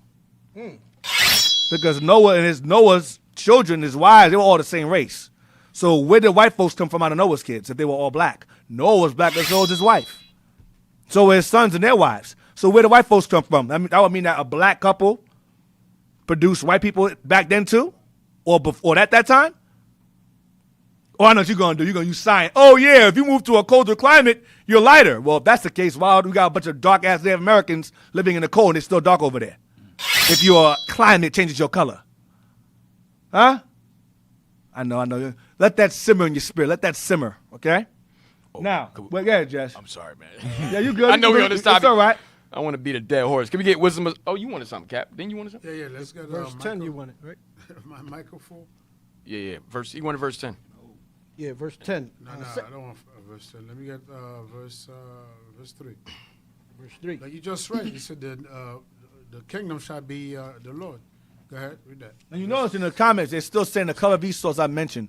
The Bible says red all over. He was red. And hairy. Red and hairy. The Bible describes him as red. Y'all, this is trauma bonding. Stop it. Y'all niggas are like the woman that gets raped and goes, well, he was gentle. Trauma bonding. That's y'all. You get raped and go, oh, well, he didn't put it in that rough. He was gentle with it. He used lube when he raped me. That's how y'all niggas sound. Oh, man. That's how y'all sound. He gave me a shower afterwards. He gave me a shower afterwards. He wasn't that bad. He raped me and violated me, but he was gentle though. Damn. That's how y'all sound. Go ahead. They want to hear white. Dick, that's what they want to hear. Yeah, white. yeah. No, he's red. He's Y'all red. not white, man. Y'all freaking red. Go ahead. 2nd Edges 6 and 3. Before the fair. Michael 4. Oh, Michael 4. Oh, Micah. Michael 4 and 3. Michael 4 and 3. Come on. Micah chapter 4 verse 3. And he shall judge among many people. So that's when the kingdom is going to be the Lord. He says, shall judge among many people. Go ahead. And rebuke strong And all nations. these nations gonna be rebuked. All the nation you're trying to save, the Bible says he's gonna rebuke them. Go ahead. And rebuke strong nations afar off. Uh-huh. And they shall beat their swords into plowshares. That's not happening right now. Last I heard, every nation is looking to buy weapons. Yep. Venezuela's getting weapon. China's getting weapon. Iran is getting weapon. Everybody's getting more weapon, getting ready for the battle. Go ahead. And their spears into pruning hooks. Uh-huh. Nation shall not lift up sword against nation. Nation shall not lift up sword against nation. Is that what's happening right now? That's not what's happening right now. Go ahead. Neither shall they learn war anymore. Neither shall they learn war anymore. What is showing? The people that's in the land are not the people. They're not the people because everybody's getting ready, prepared for war. All right? Go ahead. Verse that's what? it. Jump to verse 11. Verse 11. Now, also many nations are gathered against thee. Like earlier, Dick read Psalm 54 about the... Psalm 54. Psalm 64, right? Uh-huh. Right? About laying snare privily. Read that again, verse 11. Now also many nations are gathered against thee. Did he say one nation? Many. Many nations. Go ahead. Are gathered against thee. Read. That say, let her be defiled. That's the same thing. Let's hide the books. Let's give them miseducation, religion. Let's lie to them. Let them be defiled. Go ahead. And let our eye look upon Zion. Let's see what's going to happen to them. Go ahead. But they know not the thoughts of the Lord. They forgot there's a God. There is a God. Yep. Go ahead. Neither understand they his counsel. And you don't understand God's counsel. This is the awakening of a giant. Ain't nothing you can do about it. You don't understand the counsel of the Lord. Go ahead. For he shall gather them as the sheaves into the floor. And that's exactly what's happening. The Lord is gathering us right now. And y'all mad about it. And not a damn thing you can do about it. Yep. And one of the things also that apologists do or heathens do, even white folks in particular, Europeans, is they do what I call reverse white guilt. And reverse white guilt is when they say things like, God doesn't care about skin color. It's about the heart. And that's what that's a trope that they pull to make it seem as if we focus on just their skin color. The Bible mentions his skin color, number one. But that's not why God says he hates them. Give me Romans 9 real quick. Then we'll go to my topic. Romans 9. I want you to read verse 10. This is not about skin color. That's an attribute that God gave him to let you know who he is and who he would be in the last days. That's an attribute. The Bible is so no, we don't sit around here and talk about because he's white, he's the devil, or because he's white, he's evil. That's not what we teach here, and y'all know that. But that's y'all little sick way of trying to get around the fact that this nation in the Bible is condemned all throughout the book. This Obadiah itself is a complete counter to the Christian interpretation of John 3:16. It's a complete counter. You cannot say that God loves the world if there's a nation throughout the Bible that God says he'll destroy when the kingdom is the Lord's. It's impossible. Wow. Read that. Good stuff. Romans 9 and 10. And not only this, but when Rebekah also had conceived by one, even by our father Isaac. By our, because Paul's writing to the Israelites in Rome. By our father Isaac. Go ahead. For the children being not yet born. For the children being not yet born. Not conceived. The children being not yet born. Go ahead. Neither having done any good. Neither have done, brothers. So they were not chosen by God or not chosen by God based upon their actions, good or bad. Go ahead. Or evil. Nor evil. So it's not about whether they did good or evil before they were born. Go ahead. I'm sorry. That the purpose of God according to election might stand. That the purpose of God according to election. Like when you choose a president, God said between these twins, I'm going to choose one and not the other. I'm going to choose one and love one and hate the other before they were conceived. Read on. Not of works. Not of their actions. But of him that calleth. But of him that selects or calls. Read on. It was said unto her, the elder shall serve the younger. It was already predestined that one would serve the other. Read on. As it is written, Jacob have I loved, but Esau have I hated. So one was elected to be despised and one was elected to be loved. That's before they were born. That's before they received their color. So God made it clear, this nation I'm going to create to despise, and this I'm going to create to love. That's not a color problem. That's the God problem. You got a problem with us. That's a problem with God. Right. Read the next verse. Take it up with him. What shall we say then? So what shall we say then that God made a nation that he loves and one he hates? What shall we say then regarding God? Go ahead. Is there unrighteousness with God? Is God wrong for creating a nation to love and one to hate? Go ahead. God forbid. No. Go ahead. For he saith unto Moses, I will have mercy on whom I will have mercy, and I will have compassion on whom I will have compassion. And that's Israel, not Esau. There's no mercy for him. There's no compassion for him. He is the end of the world. That is his lot. That is his allotment in this life. That is his national destiny, Rodney. To be hated by God before he was even formed in the womb. That was his purpose, to be formed in the womb, to be despised, and ours to be loved and to rule the world. That's predestined. That's destiny. Right. It's in stone. What's in scripture can't be broken, like Christ said in John 10. So it ain't about color, it's about nation. Even if Esau was brown or black, his ass is still condemned. Because he's the evil the Bible speaks of. That would rule today. Ain't no black people walking around ruling the world today that I know of. Do you know of any that rule the world today? Name some black superpowers today. I'd love to see them. Y'all can take that, not the color of your heart stuff. That's all garbage there.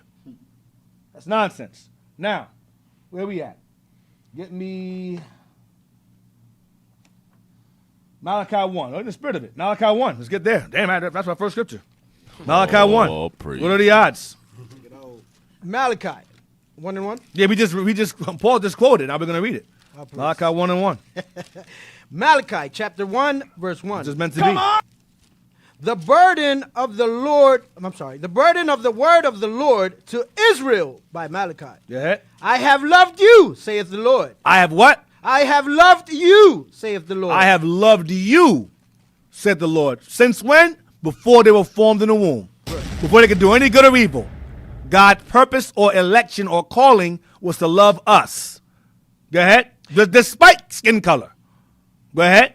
Yet ye say, wherein hast thou loved us? Well, we ask God, well, when did you love us? We always in captivity all the time. From Egypt to Babylon to Persia to Greece to Rome. We always in captivity. You love us? When? Where? Go ahead. Was not Esau Jacob's brother? God asked the question. Was not Esau Jacob's brother? Come on. Saith the Lord, yet I loved Jacob. Yet, despite him being his brother, I love Jacob. Go ahead. And I hated Esau. Now, Christians go on and say, oh, when it says hated, it means he preferred him less. As if that sounds any better. If you have children and tell your child, I love your brother.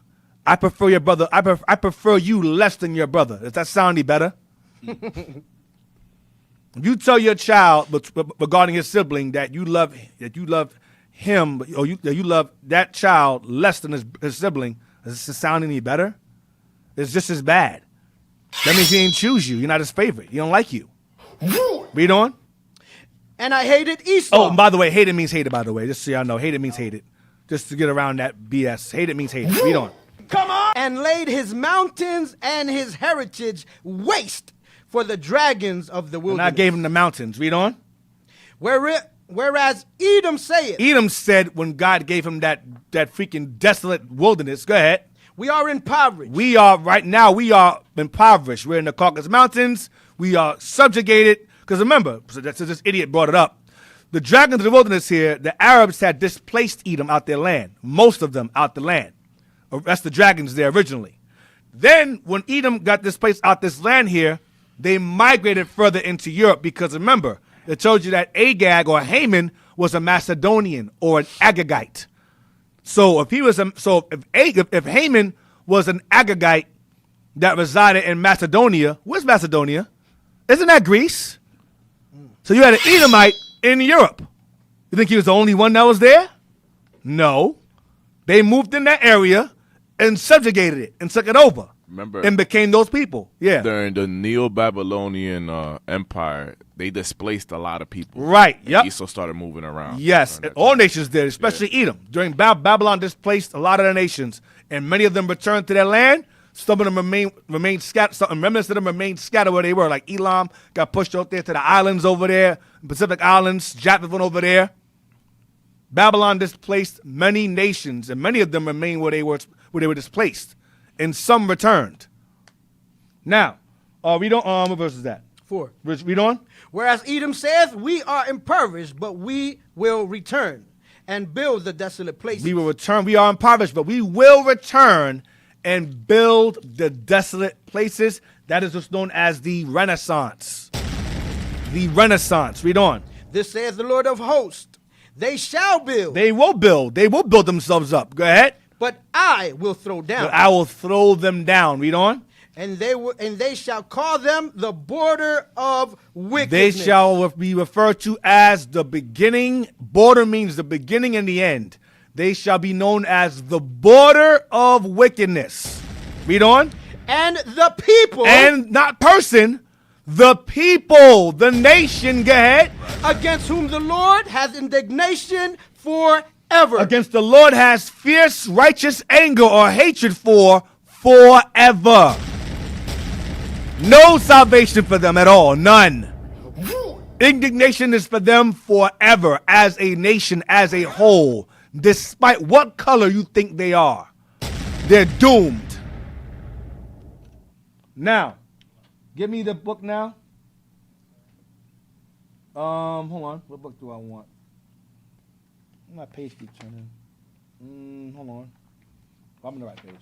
Get me, hold on. Yep, page 64.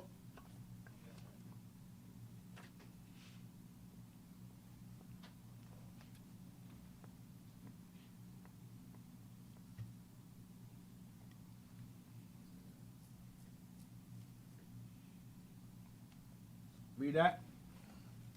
But the early period we are considering, the Christian kingdom was composed of a handful of men and women who had fled from the Muslims to the mountains of the Asturias. So the Christian kingdom is referring to, in quotes, is the Europeans. When the Moors conquered Spain, and we conquered them bad, we killed them to a small number.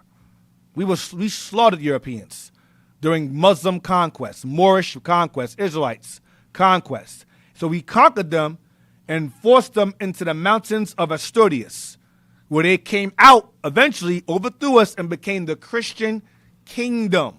Read on. Its one stronghold was the cave of Cobadogan. Was the what? Was the cave. The what? Cave. The what? Cave. The cave. Remember it said earlier, it said we are impoverished, we will build the desolate places. Give me Obadiah. Laid his mountains and his heritage. He moved from one set of mountains to another. Obadiah 1. Obadiah, verse 1. The vision of Obadiah, thus saith the Lord God concerning Edom. Go ahead. We have heard a rumor from the Lord, and an ambassador is sent amongst the heathen. Go ahead. Arise ye, and let us rise up against her in battle. Edom, go ahead. Behold, I have made thee small among the heathen. Meaning hated. Go ahead. Thou art greatly despised. They are greatly despised by the other nations and by God himself. Go ahead. The pride of thine heart hath deceived thee. But the pride of Edom's heart has deceived him. Why? Because he would gain power in the earth. Read on. Thou that dwellest in the cliffs of the rock. In the clefts. He dwells where? The clefts of the rock. He dwells in the clefts of the rock. Come on. Whose habitation is high. Whose habitation is high because it's mountains. In this instance, is Asturias. In other instances, it's the Caucasus Mountains. Read on. That saith in his heart. That says what? Who shall bring me down to the ground? To say this would mean he would gain authority and power. Remember Malachi said, we will rebuild, we are impoverished, but we will build the desolate places. Read on. Though thou exalt thyself as the eagle. No, read again. I'm sorry. Though thou exalt thyself as the eagle. You exalt yourself as the eagle. That's always been their emblem. Spain, from Greece, Rome, Spain, Portugal, France, Britain, Russia. The eagle has always been their symbol. In America, the eagle. Go ahead. though thou set thy nest among the stars. Space stations. Go ahead. Thence will I bring thee down, saith the Like Lord. he said in Malachi, I will bring thee down. You will build up, I will bring you down. Read this again now. So what we're reading here is the build up. And we're living in the throwing down.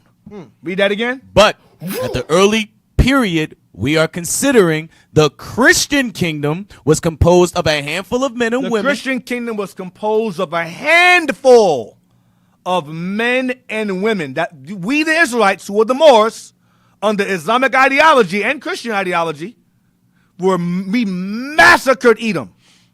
Massacred them to a handful. It's going to tell you how many. Read on. Was composed of a handful of men and women. A handful of men and women. Read on. Who had fled from the Muslims. Who fled from us, killing them. Go ahead. To the mountains of the Asturias. They fled to the mountains.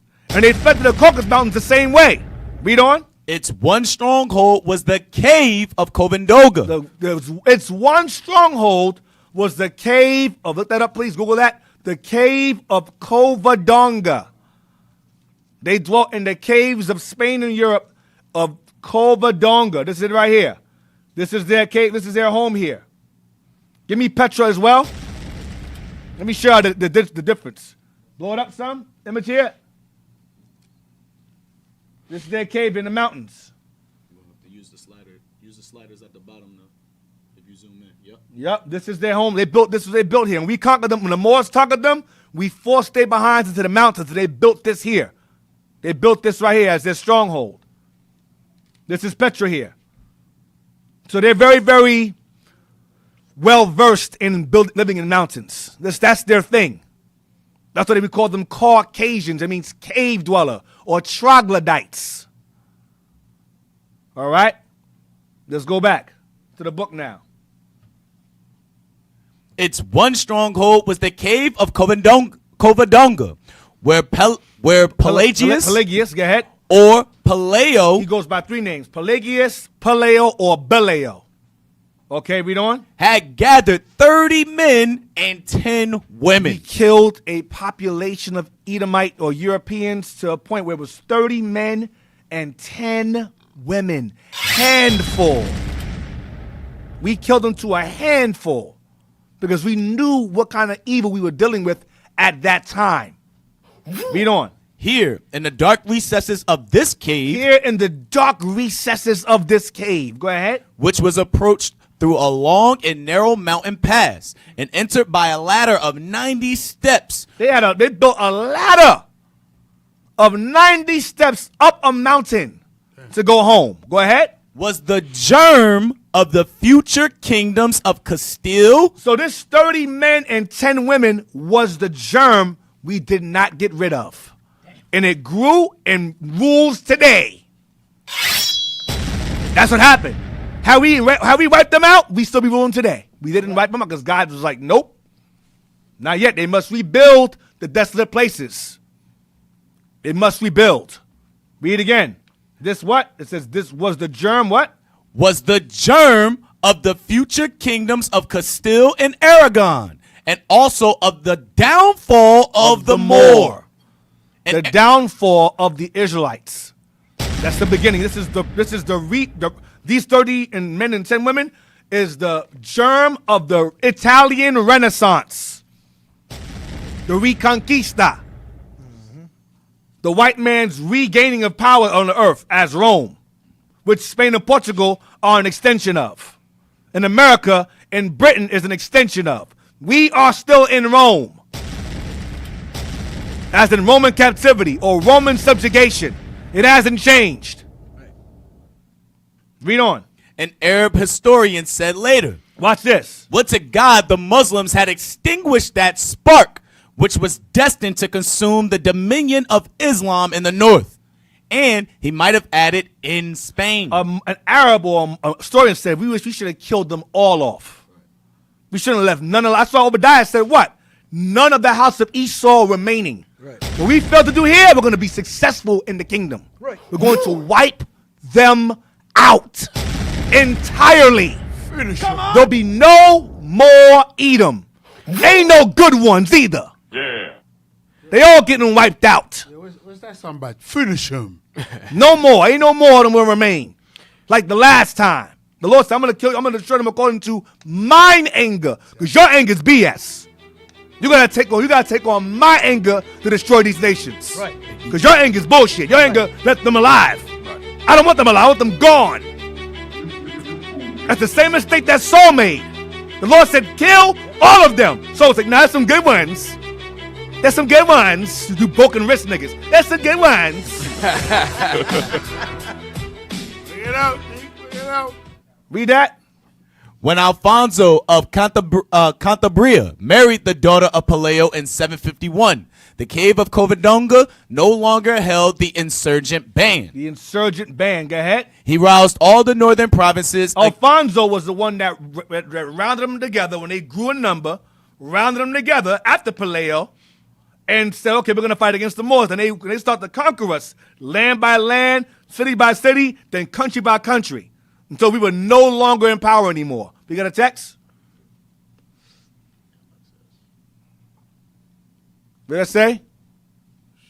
Shalom to all the brethren on stage. I thought it said heathen on stage. I'm about to get mad as hell. I thought it said heathen on stage. I'm like, what the hell? Okay, I'm sorry. Go ahead. I'm in a bad place right now, man. I'm seeing red. I'm wearing red and seeing it at the same time. You see blood. Yeah. Go ahead. I love that you mentioned my debate with that brainwashed sister a while back.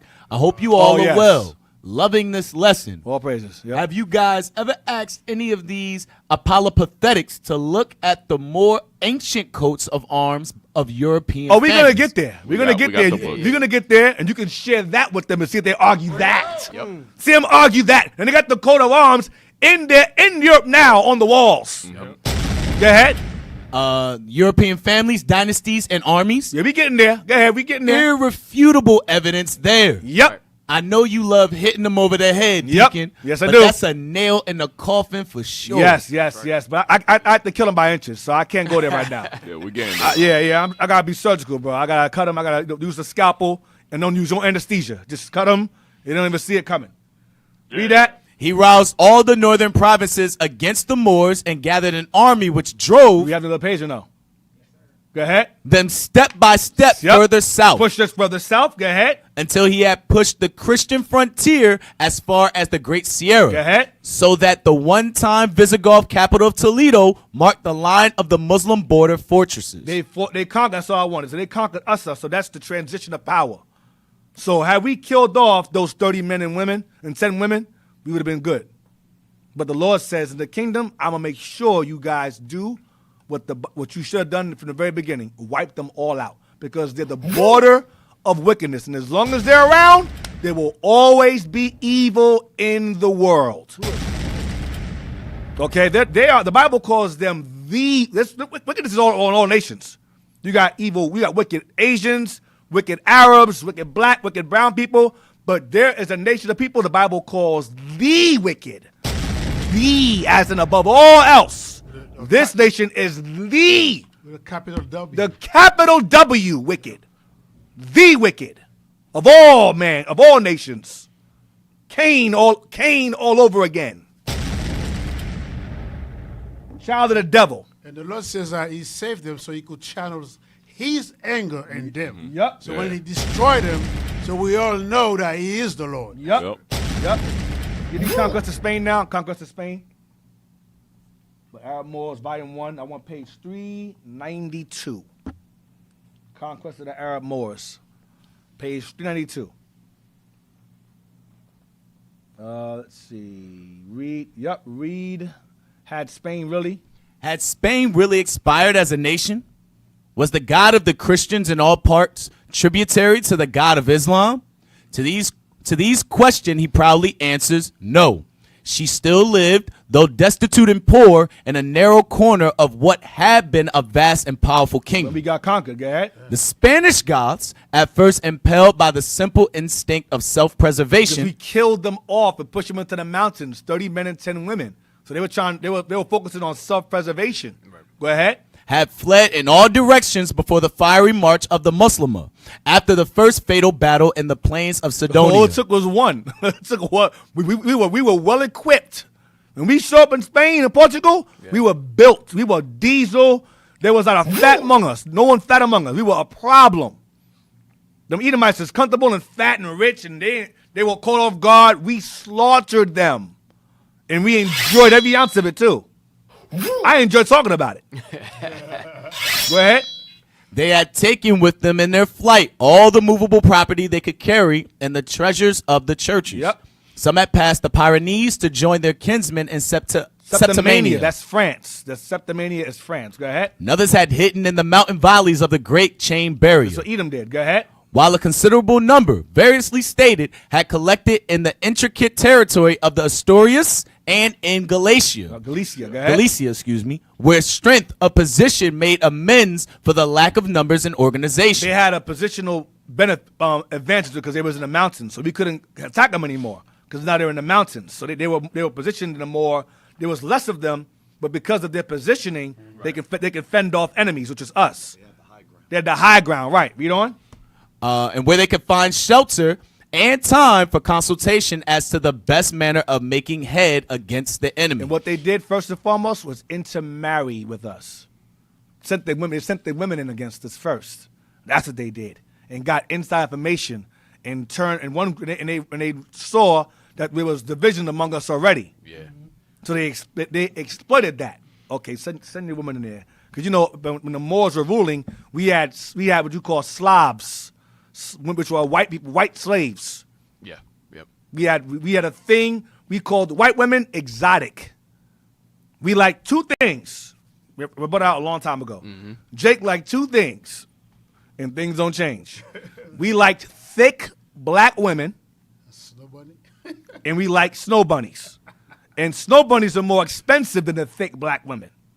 So when we took on those exotic Slavic women, they were used as the eyes and ears of their brothers and sisters in them caves over there. And they used their feminine wiles to exploit, or I guess to retain, the division among us. So remember the Moors, is the AC on? I got the AC on here. I feel like I'm in Europe. What the hell is this? The heat is on. It's just cold. Oh, damn. All right. It was just taking a while. Anyway, damn. The heat is on. It feel like the AC is on. All right. Yeah, so this is what our problem was in the beginning. Okay? Read on. The country is cut up in all directions by inaccessible, scarped rocks, deep ravines, tangled thickets, and narrow gorges and defiles, in which 10 men might stay 100. I think Rodney Thomas was sent here by that fat idiot apologetic guy. He's on here now running his mouth. I think that's where he comes from, because he's saying it's heresy. I don't know how that's heresy or revisioning. Obadiah is not revisioning. Obadiah is prophecy. Anyone with a brain knows it's prophecy. So unless the guys over there, you know what I find hilarious also? Why don't you go out your way to prove that them guys over there in Israel are the real people? Right. Why don't you go in the Bible and show us on the audience, you have a chance, and prove to us that those people over there in Israel today are the real inhabitants of the land, and where is it written prophetically that they would allow America, a country or kingdom that hates God, to aid them with weapons in killing innocent men, women, and children in Gaza? Give me that prophecy. Give me that revisioning. Give me that scripture. Let's go into that. Let's discuss that. Or are you on their payroll too? Read that. Read on where we at. Produce your cause. Produce your cause. Right. Why you keep asking me questions? Let me ask you some questions. Go ahead. In which no army could maneuver and in which cavalry were useless. You got a text, by the way. Yeah, I know. Go ahead. Read this first. They were indeed a motley crowd. Motley crowd. Motley, excuse me. Motley crowd. All ranks. Many race types. What page is this? 293. Okay. Yeah, read on. All ranks, many race types, and all stations were represented in a democracy of danger. There were bishops and priests, monks, husbandmen, artisans, and soldiers, men, women, and children clinging like shipwrecked mariners upon a steep coast rock to be out of the reach of a devastating flood. Us. Go ahead. It was a sad outlook. The Muslims in the arrogance of unchecked victory. The Muslims in our arrogance of unchecked victory. What's unchecked victory? Looking to see what them Edomites is doing. That handful. We didn't check on them. We got comfortable and said, they're good. They're no threat anymore. That's what we thought. Read on. And angered by the slightest opposition, had begun to depart from the leniency of their first terms. The women of Spain were at the mercy of their conquerors as slaves and as favorites. See? Go ahead. The men were under tribute, which became more grinding from day to day. We put the Edomites to work. Go ahead. The children were snatched from their mother's arms and destined to slavery. The young were exposed to the insidious snares of all-conquering Islam. The ahead. shrines were profaned. The Christian churches were, many of them, battered down or burnt. Yep. Or worse still, turned into Mohammedan mosques. Right. The images hacked to pieces, and the ornaments and treasures carried away as spoils of war. You took over. Go ahead. Those who seek for a poetical description of this period will find it, at once eloquent and truthful. This is the author speaking on behalf of his own people. Oh, what was once artful and eloquent, the Moors came and destroyed it. Nah, it was garbage. Go ahead.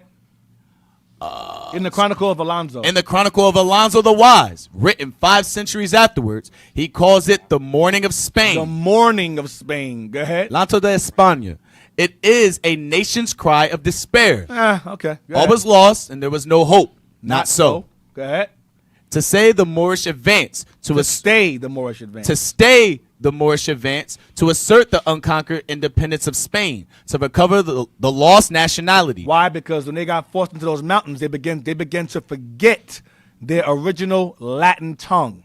And so what they did was they took on the Latin tongue, and when the Moors conquered them and taught them Arabic, they took Arab and Latin and merged them together, and that's how Spanish was born. Spanish is a mixture of Arab and Latin. It's a lost Latin. It's a diluted Latin.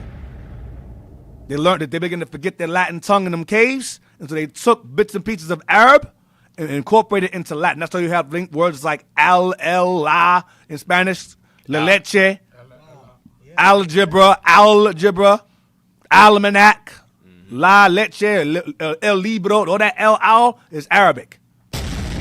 They have no damn culture. It's garbage. Read on.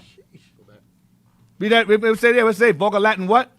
Spanish originates from Vulgar Latin, spoken in the Iberian Peninsula after the Roman conquest, starting 3rd century BCE. Watch. Evolving into Castilian in the Kingdom of Castile. Watch. And heavily influenced by Arabic during Moorish rule, eventually becoming a global language. See? Fact check myself. There you go. It evolved into Spanish because they was in them caves. Go ahead. To stay the Moorish advance, to assert the unconquered independence of Spain, to recover the lost nationality, to elevate the standard of faith, these were the grand thought, el pensamiento grande, of the small band of Christians now huddled into a little corner of the Northwest. See, the 30 men and 10 women of the small band of Christians now huddled into a little corner of the Northwest of Covadonga. Go ahead. Such was the condition of affairs immediately after the conquest of Tariq and Musa. After Tariq, our Israelite brother, Tariq of the tribe of Simeon, I believe, and Musa, Mansa Musa, I believe. Go ahead. The organizing administration of Abdul Aziz had given him no time to attempt an expedition into the Asturias. We ignored them. Ain't no problem. We got other things to worry about. Go ahead. Tariq, Musa was over Tariq. Oh, okay. Yeah, he was a general. Yeah, he was a Tariq general. was a general. Okay, cool. Thank you.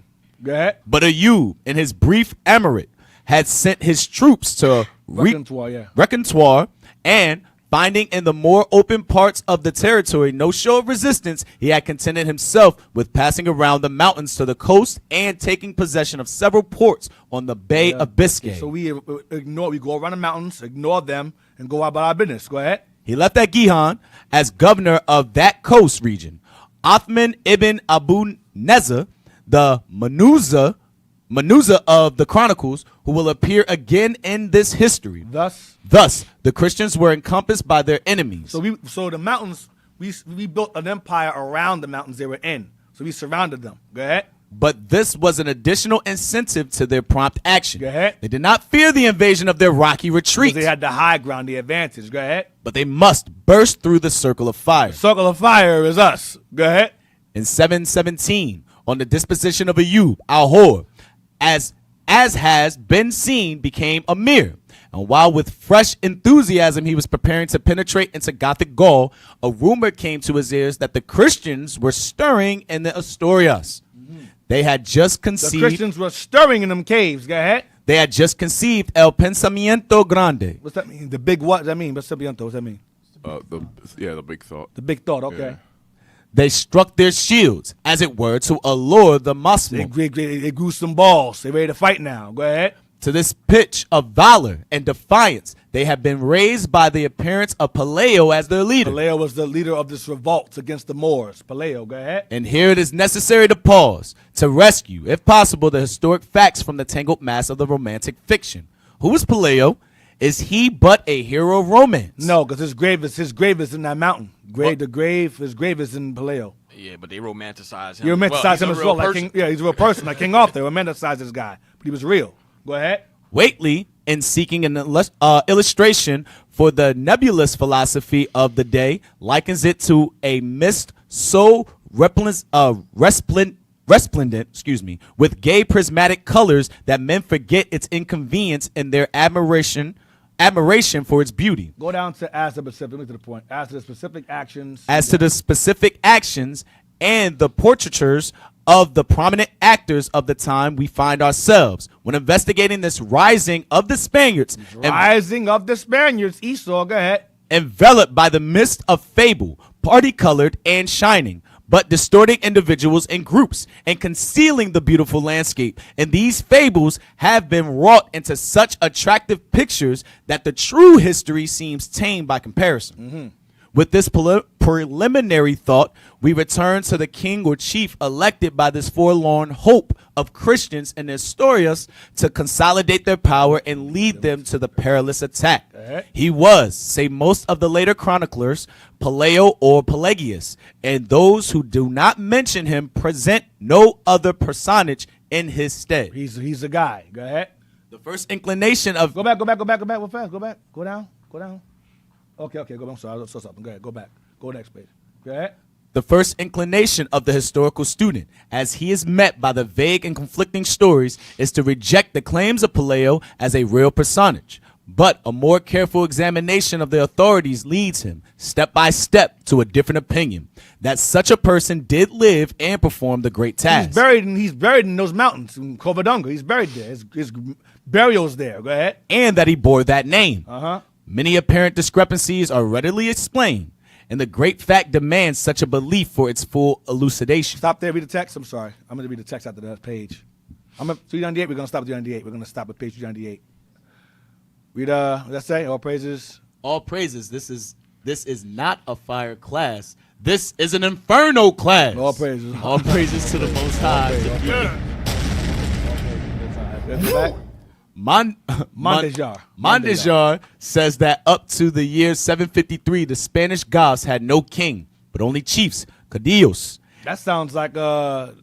They had no king. They had just dukes. In considering that early period, we may consider the terms king and chief as interchangeable. It's the same thing, yeah. And call Paleo the first of their kings. Yep. It's like they're going back to their first. They're going back to their first estate. Yep. Yeah. Go ahead. Isidore de Beja, who completed his Chronicon in 753-54, makes no mention of Paleo, and as he was one of the very few contemporary writers, this silence would seem to throw a very grave doubt upon the subject.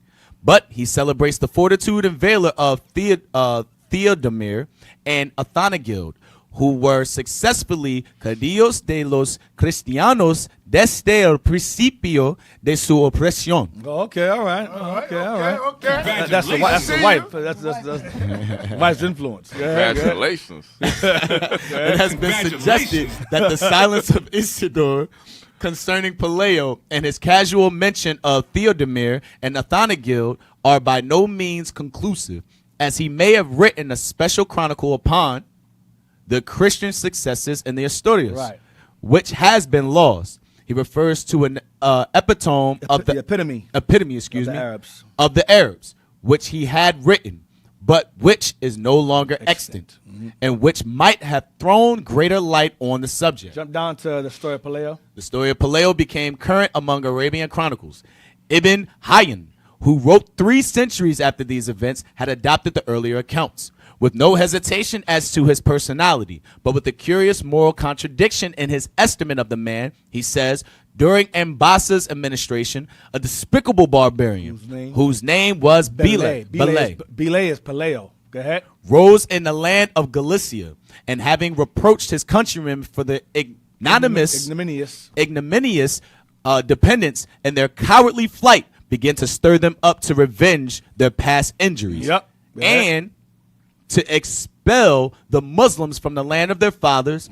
From that moment, the Christians of Andalus began to resist the attacks of the Muslims on such districts as had remained in their possession, and to defend their wives and daughters. If you were taking them, go ahead. For until then, they had not shown the least inclination to do either. They lost the war to fight. This guy roused them up again. Go ahead. The commencement of the rebellion happened thus. There remained no city, town, or village in Galicia but what was in the hands of the Muslims, with the exception of a steep mountain on which this Paleo took refuge with a handful of men. There his followers went on dying through hunger until he saw their number reduced to about 30 men and 10 women. At the last book said. That was the handful we killed them to. Go ahead. Having no other food for support than the honey which they gathered in the crevices of the rock. It was survive off the honey of the crevices of the rock. Go ahead. Which they themselves inhabited like so many bees. However, yeah, Job 30. Job 30. I've been waiting to get that. Hey, D, you know what's funny, man? Niggas, they won't argue whether Paleo existed or not. You know why? Because he's white. Yep. They won't argue that. They're not arguing Paleo. They're not going to argue this. They're not going. He's not going to bring up a passage. He's white. He existed. Yep. Job 30. You want to start at 5? No. Start at 1. Yes, sir. Job chapter 30, verse 1. But now they that are younger than I have been in derision. And those that are less than me, who are not the first, we're the firstborn. So Esau's younger than us in that aspect in terms of God. Go ahead. Then I have me in derision, whose fathers I would Read have. Read from the top. But now they that are younger than I have me in derision. Have us in derision now, and they speak bad about us now. Go ahead. Whose fathers I would have disdained to have sit with the dogs of my flock. He said, I wouldn't even let these people sit with my dog. They'll mess around and smash a dog or kill it off. Go ahead. Yea, whereunto might the strength of their hands profit me, in whom old age was perished. For want of famine, they were solitary fleeing into the wilderness. I'll read. We got much time. Go ahead. But now, they that are younger than I have me in derision. They conquered us. Go ahead. Whose fathers I would have disdained to have set with the dogs of my flock. Go ahead. Yea, whereto might the strength of their hands profit me. Nowhere. In whom old age was perished. Go ahead. For want and famine, they were solitary. For want and famine, they were solitary. Want, remember I said earlier, they relied on, because they had no other food for support than honey, which they gathered in the crevices of the rock. Right. For want and famine, watch. Fleeing into the wilderness. Fleeing where? Into the wilderness. They fled into the wilderness, watch this. In former time, desolate and waste. What did the Lord say about Edom? He'll put them in the mountains, desolate. Go ahead. Who cut up mallows by the bushes. Go ahead. And juniper roots for their meat. Watch. They were driven forth from among men. Forced into the mountains. Go ahead. They cried after them as after a thief. Because they were troublemakers. They were evil. Go ahead. To dwell in the cliffs of the valley. To do what? To dwell in the cliffs of the valley. Go ahead. In caves of the earth and in the rock. We just read this. We just read this. Petra, Corkins Mountains, Covadonga. We just read this. This is a prophecy. This is the Spirit of the Lord letting us know what his condition will be. Read on. Among the bushes they brayed. Made animals. Cavemen. Under the nettles. Fred Flintstone. Right. Go ahead. Barney Rubble. Go ahead. Under the nettles they were gathered together. Yeah, 30 men and 10 women. Go ahead. They were children of fools. They were children of fools. Go ahead. Yea, children of base men. They're the basest nation on the earth. Children of base men. Go ahead. They were viler than the earth. They're the most vilest nation on the planet. Viler than the earth. Of all vileness on the earth, they're the most vile on the earth. Go ahead. And now am I their song. Now I'm the joke. I'm their joke now. Go ahead. Yea, I am there by word. I'm a nigga now. I'm the savage. I'm the illegal alien. I'm the immigrant now. And these guys stole our land and took our identity. Now we're their joke. We're their byword now. We're their AI joke. They make on EBT show these jokes about us now. Now we're their joke when they were once our joke. Go ahead. They abhor me. They hate our guts. Go ahead. They flee far from me and spare not to spit in my face. You watch them 60s videos, them police officers holding us down, spitting in our face, all of that. Going to the restaurant, get out of here, nigga. It's a white establishment. Right. As soon as we move in, they move out. Yep. Mm-hmm. They flee from us. So this is, listen, man. Let's go back. Shut your mouth. However, Yeah. What happened? Oh, no, I was reading. Oh, okay. Yeah.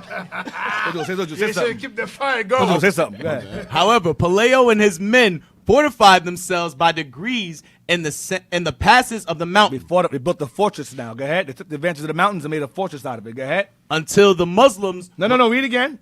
They built the fortress. Read again. Fortified themselves. However, Paleo and his men fortified themselves by degrees. Inch by inch. They fortified themselves. Go ahead. In the passes of the mountain. You couldn't pass through there anymore. Go ahead. Until the Muslims were made acquainted with their preparation. Until the Muslims realized these guys is building themselves up again. Go ahead.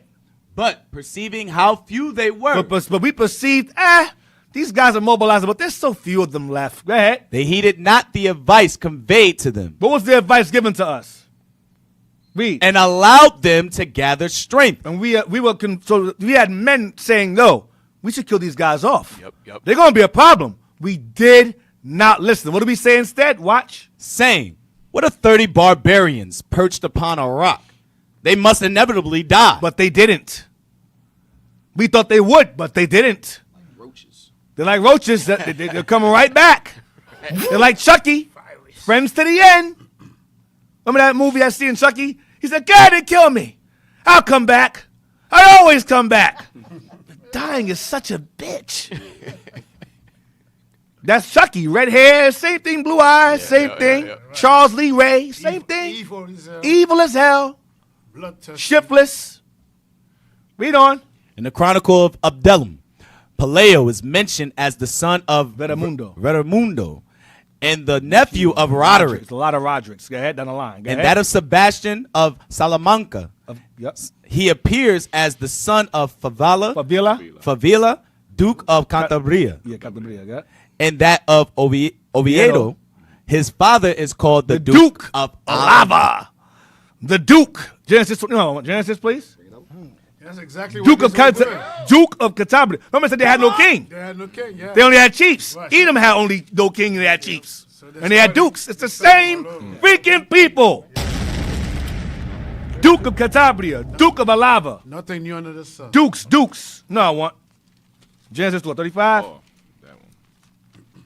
Come on, you know what I want. 36:15. Read that? Yeah. Dukes of Esau. Read it. You got it. They had no kings. Is that in here too? Oh, no. 36. It's 36. Yes, sir. 36 and 15. Yeah, read that. That's fine. Genesis chapter 36, verse 15.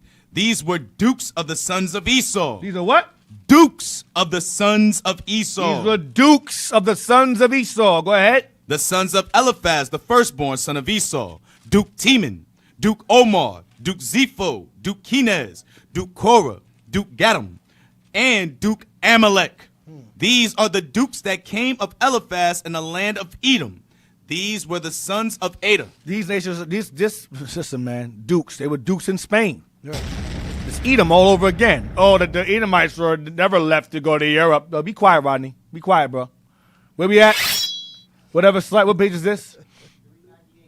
That's the last. What's on right now? Yes, sir. All right. So we're gonna. What happened? You had a little bit left. Oh, read the rest of it. As Alava was a province in the Cantabrian Mountains, the two latter statements are reconciled. Whatever slight discrepancies exist in names and dates, it seems clear that Paleo was of noble birth, of the same lineage with Roderick. That's all I want. So we're going to end on that note for now, because I got a lot more to go into, but I wanted to hold on to it. So y'all stay tuned. We got so much more.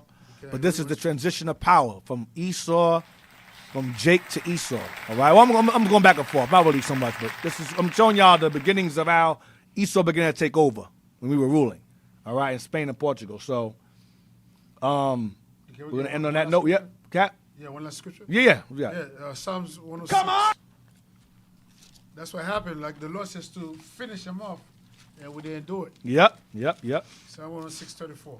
Yep. Psalm chapter 106, verse 34. Come on! They did not destroy the nations concerning whom the Lord commanded them. So how has the Lord commanded us to destroy all the nations? Then I turn around, he's going to save them. Yeah, I mean, no That damn makes sense. The Lord commanded to destroy all of them. Go ahead. But were mingled among the heathen. So instead of destroying them, we mingle ourselves amongst them. Go ahead. And learned their works. Go ahead. And they served their idols, which were a snare unto them. Now they become rulers over us. Yep. Now with their byword. Now with their byword. Now with their song. Their Yep. songs, yep. Now we're a joke now.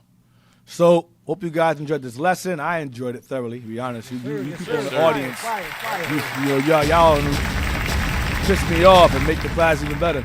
Yeah, So I said keep in the audience. Yeah. Take notes too while you're at it. Yeah, take Take notes. notes, man. Keep doing that. Yeah. So, all praise to the Most High. Hope you guys enjoyed the lesson. So we're started jumping into swinging. how Esau took over.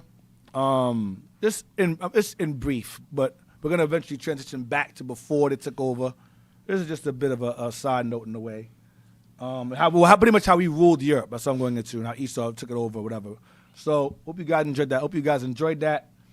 And announcements. Who gonna do the announcements? Yeah, I'm the new guy. I got to know that Yeah, stuff. you gotta do it, man. Damn. I thought y'all put like something up there. No? Right here. Okay. He's looking You like got what am I freestyle saying? that joint up. Yeah, it looked like it, man. All right, so yeah, man. Shit look like it.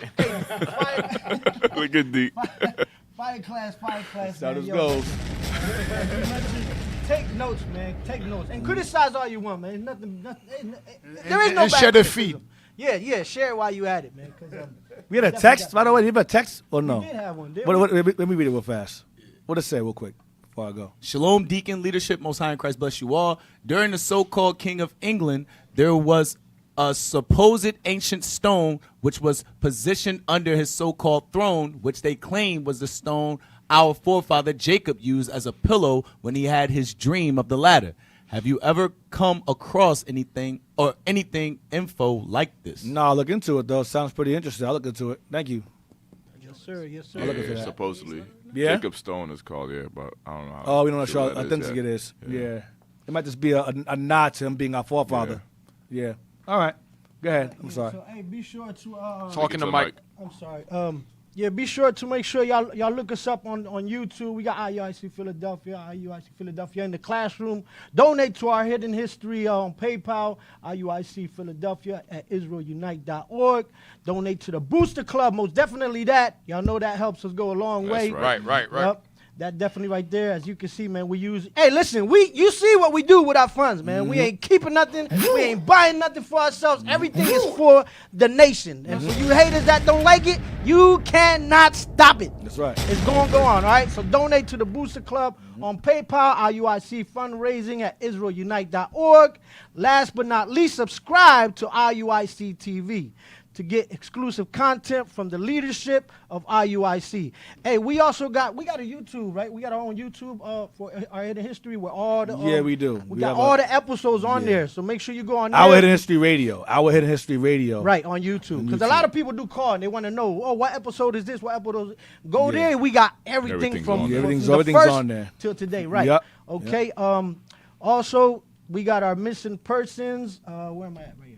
That's a terrible picture. That's a terrible picture, man. Walia Jones.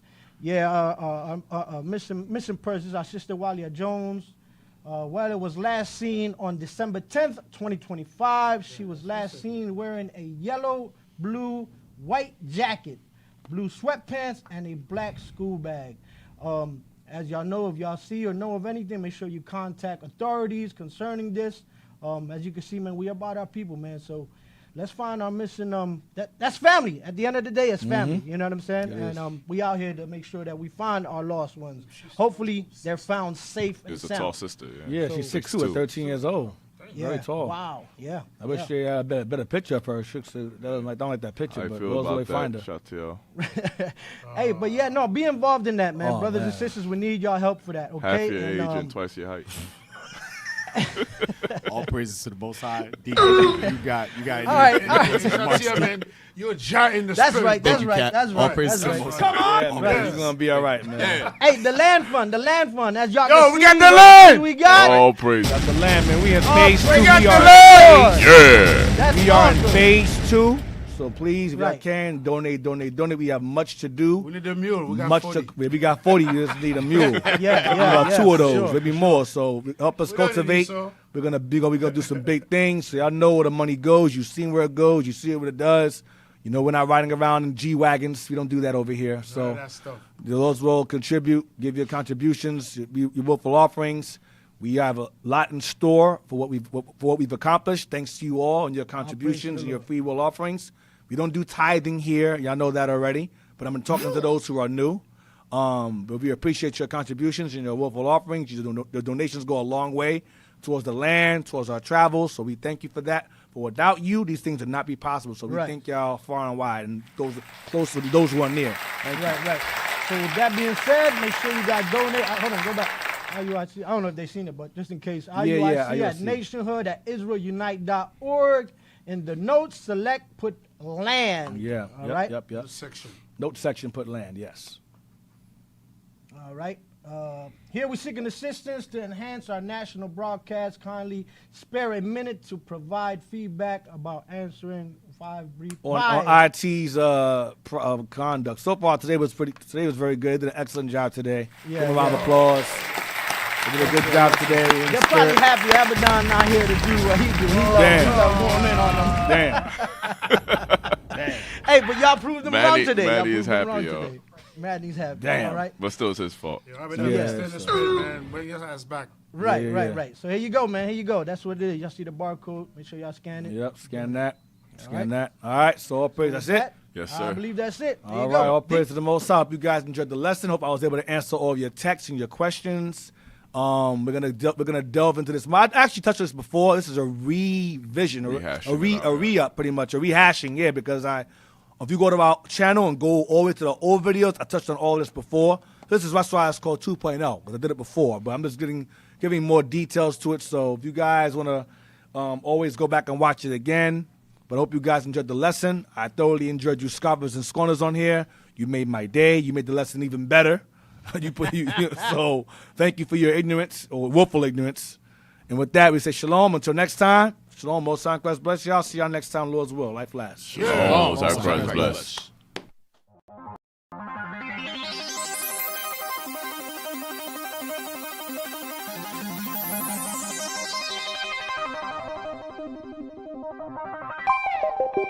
Thank you.